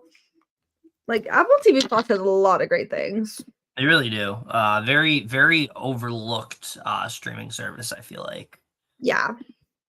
So definitely, if you have not gotten Apple TV, you should, because they have a lot of good stuff over there. Oh yeah. Yes, they don't have any library content, but like they have a lot of good streaming stuff or a lot of good original stuff. So definitely look into that. Okay. Favorite limited series of 2023 is Mrs. Davis. I already talked about it.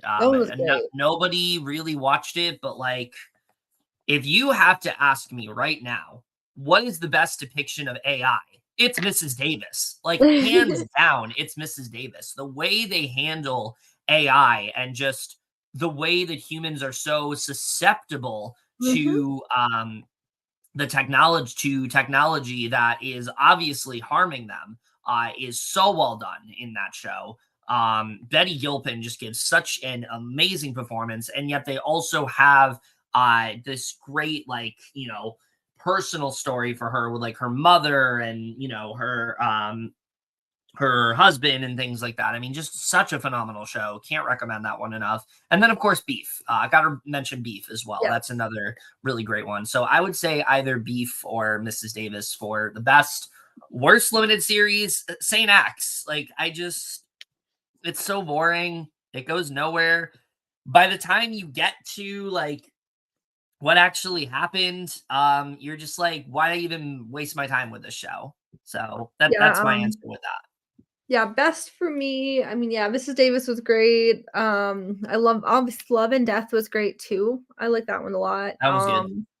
And also The Crowded Room. I love that one as well. Especially like the first couple episodes were very hit or miss, but like once it got like the middle and the end, oh, fantastic.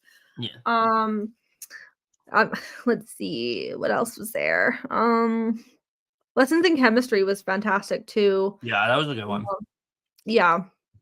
And then least, oh god, The Idol and Saint X, so bad. I literally, oh god, you name it, they're bad. There's only like Saint X only had a few like redeeming qualities. Yeah. What are your thoughts on the rise of AI and modern technology? Stupid. I hope it doesn't go anywhere. Yeah, I think it's dumb. It's stupid. Like, it's just, we don't need more AI. Like, really? Why? I mean, I think people are focusing too much on the fact that, like, oh, we have this technology. Let's do something with it. But, like, one, it's not going to do what you think it's going to do, because every iteration we've seen, because this is the thing, every time we've seen AI in something, it is so obvious. The Secret Invasion credits, it was obvious. Yep. That terrible singer that came out a few months ago, that's like the first AI singer, it's so obvious that she's not a real person and is a robot. That George Carlin comedy special that just came out, obviously AI. Like, the Star Wars trailer that everyone was like hyping up was terrible because it was AI and it felt weird and it just felt like very monotone and just like off-putting. Like, it's not where it needs to be. That's the thing. Like, the technology is not where it needs to be anyway. So there's no point in continuing to like look for the benefits of it. And it's also like, and I hate to say this because I'm like, everyone has said it, but like, technology is never going to do what a human can do. Like, a human is going to be able to make something that is singular and original and is their own vision, and AI is just not there, because AI is just going to be it just kind of be a you know, a sort of like a copy of something that you've seen before. Like that's what AI is going to be. It's going to be like Basically. taking something from something else. Like it's just not it's not where it needs to be yet. So no, Yeah, we don't- I'm not happy with the there's no price of need it. for it. Yeah, it's really not. Really not. We Favorite don't. least favorite drama.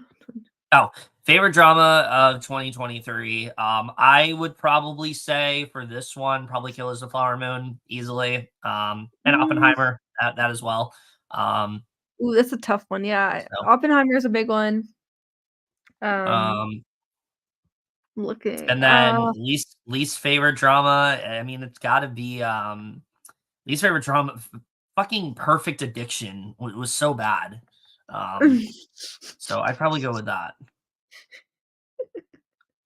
I would say like favorites. I mean, it's a tough one. That's like I like yeah, Oppenheimer's a big one. Reality's great. The Iron Claw, Fair Play, um, etc. There's like so many. Least favorite. Let me check my letterbox.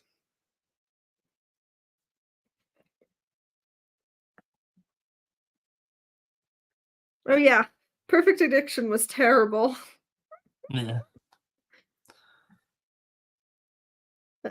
Yeah, there's probably more, but yeah, definitely that one. Yeah. Action movies. Um, Action movie, probably Spider-Verse. Yeah. But if we're not counting Spider-Verse, I would say probably Mission Impossible. Oh no, actually Godzilla minus one, I would say for action movies. I would say Godzilla minus one. Yeah, I would definitely say Spider-Verse.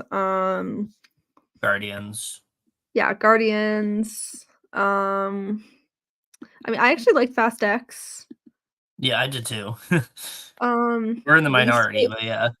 least favorite again, fucking Ghosted. Yeah, yeah, yeah. So Gotta be that bad. one. Oh, actually, no. For me, the worst action movie that I watched last year was a movie called Die Hard.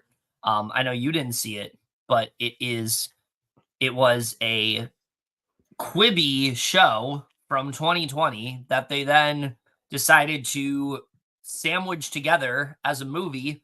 And yeah, it just feels weird. The pacing's off, the writing's off. There's just a lot of easy jokes about Kevin Hart being short and not looking like an action star and things like that. Like It's just bad. Like like, it's horrible. terrible. Like, really? Mike Vaccaro Um, Jr. asking the important questions. That's oh funny. yeah. Fast I X mean, was you're only not good. wrong. Honestly, he definitely was a big reason for it being He good, was but great. I don't know. I just felt like it was just fun again. Like they remembered to be I fun and think not it take was. It was themselves so great. seriously. That's why I Yeah. enjoyed Fast X. Very unserious, but it was just also great. Like, I just thought everyone was like actually did really well in it. Yeah. How do you feel about Um, awards going downhill in recent years due to focusing on memorable and infamous moments rather than the awards themselves? I mean, I don't think that's the problem. I think it's more so that like we have kind of gone to, I think the best award show I have seen in a few years besides the Emmys that we talked about was what the Tony Awards was last year. And it's because they didn't have all these like phoned in scripted um scripted banter between like two presenters. They didn't have the host going on like endless monologues. It really was just let's focus on the performances and the speeches. And it was better because of it. And obviously, yeah, they couldn't write anything because they were trying to honor the writer strike and things like that. But it made a huge difference because it felt like we're focusing on what's important. So, no, I don't think it's about like focusing on memorable moments. I think it's more so about just remembering like it's not about the presenters, it's about the awards. And I think that's the way to go about it. So yeah. Yeah. Um I mean, they're always like really sad stories. Like Those are I so saw sad. I was watching a video about like just Jeanette McCurdy's career, and it just makes me really sad Oh, what she like I, had to go I, through and things I like still have to that. finish reading the book, but like, oh my god, Yeah. it's heartbreaking. It's just what she goes through is so Yeah.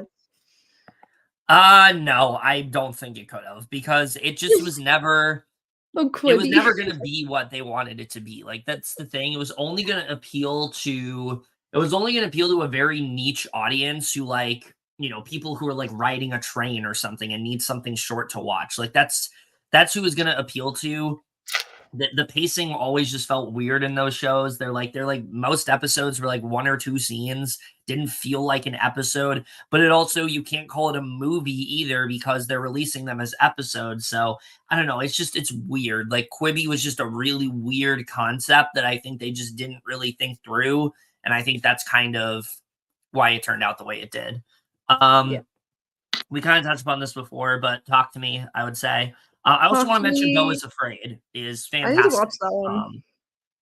Yeah, Beau is Afraid. I mean, I think I watched that like literally the best possible time when I was just like paranoid about stuff.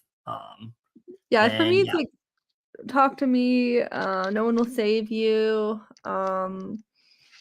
Scream, even though we're kind of iffy with Spyglass right now. Oh, yeah.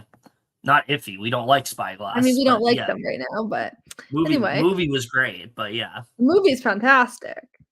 Well, for me, it's fantastic until the 3rd act, but yes. Totally Killer. I like that one a lot. Yeah.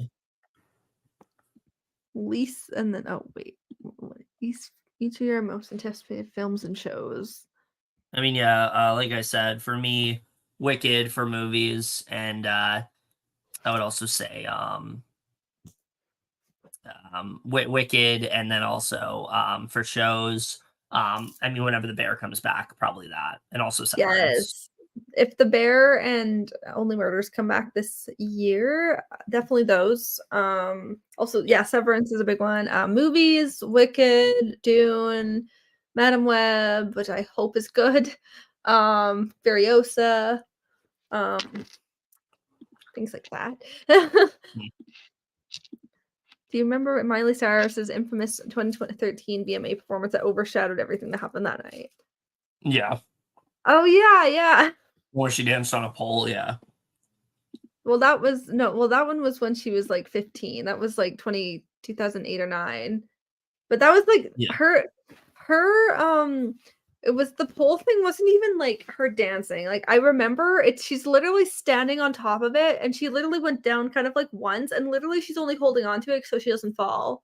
I remember people making such a big deal about it. Like, literally that was just so she doesn't fall. Yeah. It wasn't like actually pole dancing. Mm-hmm. I need to see The Blackening and Thanksgiving. I haven't seen those yet.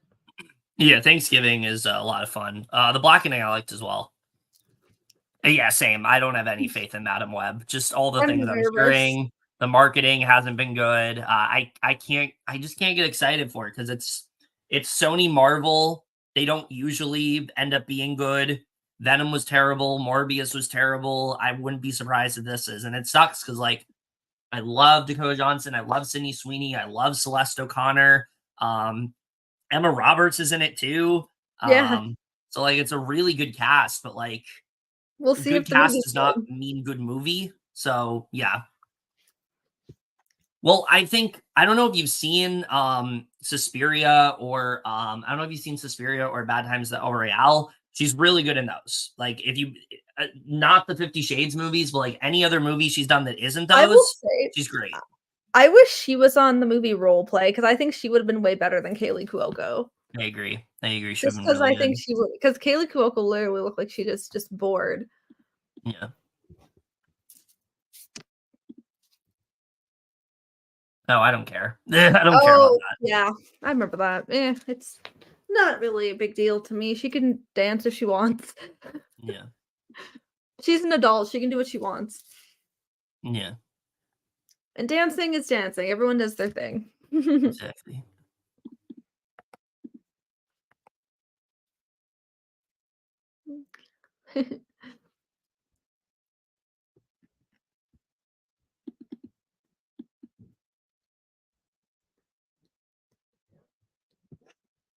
Okay. I think we're gonna wrap this up soon if we don't get any more questions.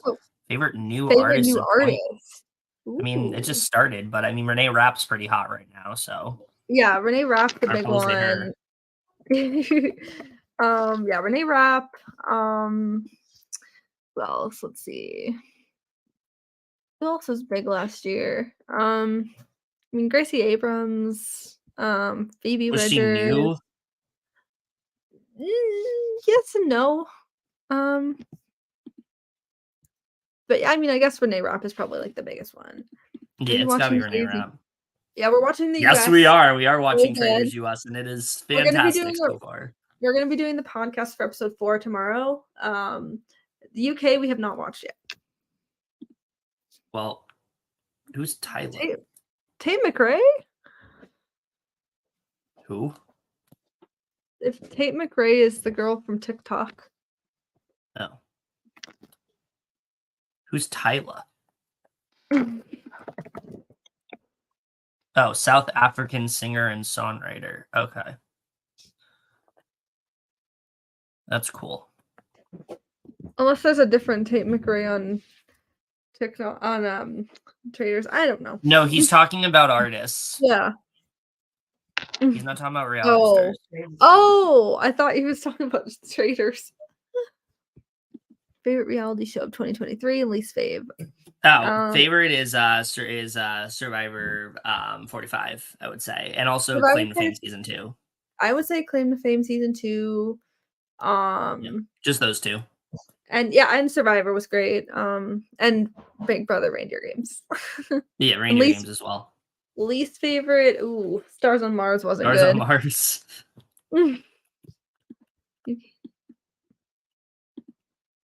Oh shit! Okay, cool. Okay.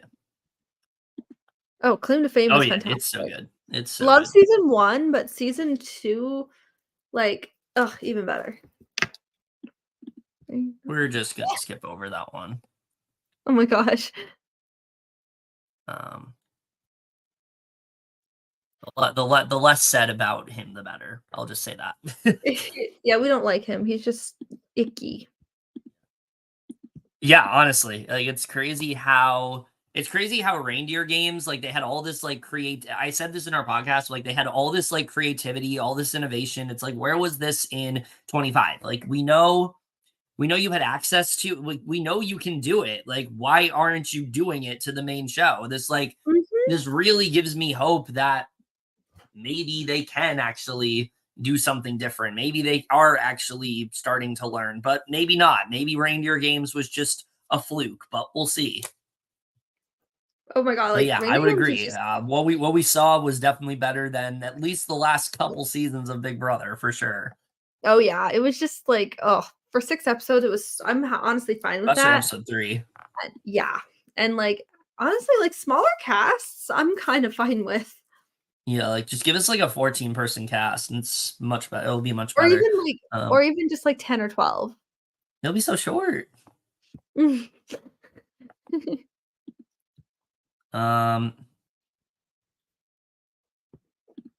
I like spicy food? I mean, spicy food's okay. I don't like overly spicy stuff. As long as it's not like burning you, and like same with me. Like as long as it doesn't like burn you, like just have water. You definitely like more spicy stuff than me, but I know I do like a lot of spicy. I'm more so just like scared to eat spicy stuff because I don't know how it's gonna affect me. Like, is it gonna be spicy in the sense where it's like it's a little bite, or am I about to like destroy my fucking mouth and ass? Like, I don't know. So have a good night, Matt. Have a good night, Matt. Always good to see you. But yeah, spicy food is really good. It's just if just have water with you. Because if it's like really overly spicy, watch the Trash. Yes, I've been hearing about this show. I've heard it's really good. Yes. Yeah. Well, when I heard about it, and I thought, oh, this just looks like the Traders, but I've heard it's like not. It's a little bit different than that. So we'll have to check that out soon. This is obviously a very, controversial topic and things like that. I mean, I think everyone was culpable during that in some way. It's like, even if you didn't think the gun was loaded, you should probably check just to see. Like, that's something that definitely should have happened. But yeah, it's a very problematic situation all around. And I think that the only The only good thing about it is that people are probably going to be a lot more like vigilant about that stuff, but they should have been in the first place. Like that's the thing. Like yes, there's going to be more precautions now, but like that's something that is a no-brainer. Like even if you don't think the gun is loaded, you still need to check for something like that because because you don't know if it's shooting a blank or if it's shooting an actual bullet. Like that's, that's just a no-brainer. Like with any shooting and things like that. So yeah. Favorite sketch comedy show that isn't SNL. Okay, I actually do have an answer for this. It's I haven't seen the most recent seasons, but I Think You Should Leave with Tim Robinson is so good. It's very fun. It's very original. He has a really fun style of comedy. I would probably say that one. Also, Key and Peele. I loved Key and Peele back in the day. I mean, back in the day, I loved Amanda Show. Yes. I haven't seen a ton, but I definitely need to watch the ones that you mentioned. And like obviously, even though it was just on Disney Channel, but like Sunday with a Chance, So Random was just not great though. So Random was bad. But yeah, and then obviously SNL's a classic. The only good part of So Random was the guy who's like, "You're not gonna believe this." I thought that was the only good part of So Random. Was that guy? Also, do you like the movie Boogie Nights? Oh, I fucking love Boogie Nights. And mostly anything Paul Thomas Anderson, I'm a really big fan of. But yeah, Boogie Nights is fantastic. It's a great look at like not just the porn industry, but like also just like fame in general and like the negative effects it can have on you and how it can look very enticing at one point, but then it can just like completely destroy your life. Yeah, Boogie Nights is phenomenal. I love that movie a lot. I need to see it. Haven't seen in a while, but I mean, any PTA is probably going to be really good. So yeah, I mean, if you haven't seen any Paul Thomas Anderson, change that because he's literally one of the best. He has that movie. I don't know when that movie's coming out, but that movie he's doing with Leonardo DiCaprio, I am very much looking forward to. It looks like it's going to be very different for him. I don't know what exactly it's going to be, but I am very excited. I like that it's kind of like sworn in secrecy and we don't know much about it. But yeah, I mean, like I said, Paul Thomas Anderson, just one of the best, generally one of the best. I just looked at the cast and damn, that's Boogie Nights is a good cast. It's a very good cast. But yeah, Boogie Nights, Magnolia, Punch Drunk Love, There Will Be Blood, Licorice Pizza, Phantom Thread, like just great films after great film. I haven't seen Inherent Vice or The Master or Hard Eights, but other than that, I've seen basically all of his movies. So yeah. All right. Well, I think we're probably going to just go ahead and end it there. I don't know if we're going to be getting any more questions. Also, it's 3 hours. Yeah, it is 3 hours. But I think for now we're just gonna wrap it up here. Yeah, this was fun. I definitely do enjoy doing this. I'm gonna try to do these a little bit more because I always enjoy getting to just kind of like come on here and just talk to you guys for a bit about whatever is on my mind. Maybe gives me a chance to kind of answer some questions that maybe I get to dive into a little bit on my videos, but like I get to go in a little bit more in depth on here because I have the time. So that's something I always enjoy doing. And then of course, always love having Aly here as well. Great to have her on my channel, but of course, if you're watching the podcast one as well, great to, always look forward to our stuff on there. I mean, we can plug what we're doing real quick on that channel if you're watching the podcast version. Right. Right now it's mainly just the Traders US. But we're also going to be probably going to try and catch up on the Trust soon and do a season review of that. And don't forget the greatest show of all time, Deal or No Deal Island. It's going to be amazing. Oh yeah, in 2 weeks. So exciting. And then of course, Big Brother Canada, Survivor, and then like all the other shows we need to catch up on, like The Circle, The Mole, etc. Buddy Games. Yeah. Yeah. Right now, it's mainly just the Traders at the moment. Yeah. But we do, of course, want to once again remind you that we will be live again tomorrow, hopefully at 8 a.m. if we do wake up for the Oscar nominations reactions. Should be very fun to see. Oh yeah. What ends up winning, what ends up getting nominated, what gets snubbed. This is a fun thing to predict. What's going to be your biggest shock? What's going to be your biggest shock that it doesn't get nominated? Oh, me? Yeah, what's gonna be the most shocking Ooh. thing for you if it doesn't get nominated? Oh god, let me go back to the app that hmm. The biggest shock? Oh god, if the one that biggest shock that was gonna not get nominated is probably like maybe like past lives. Yeah, definitely.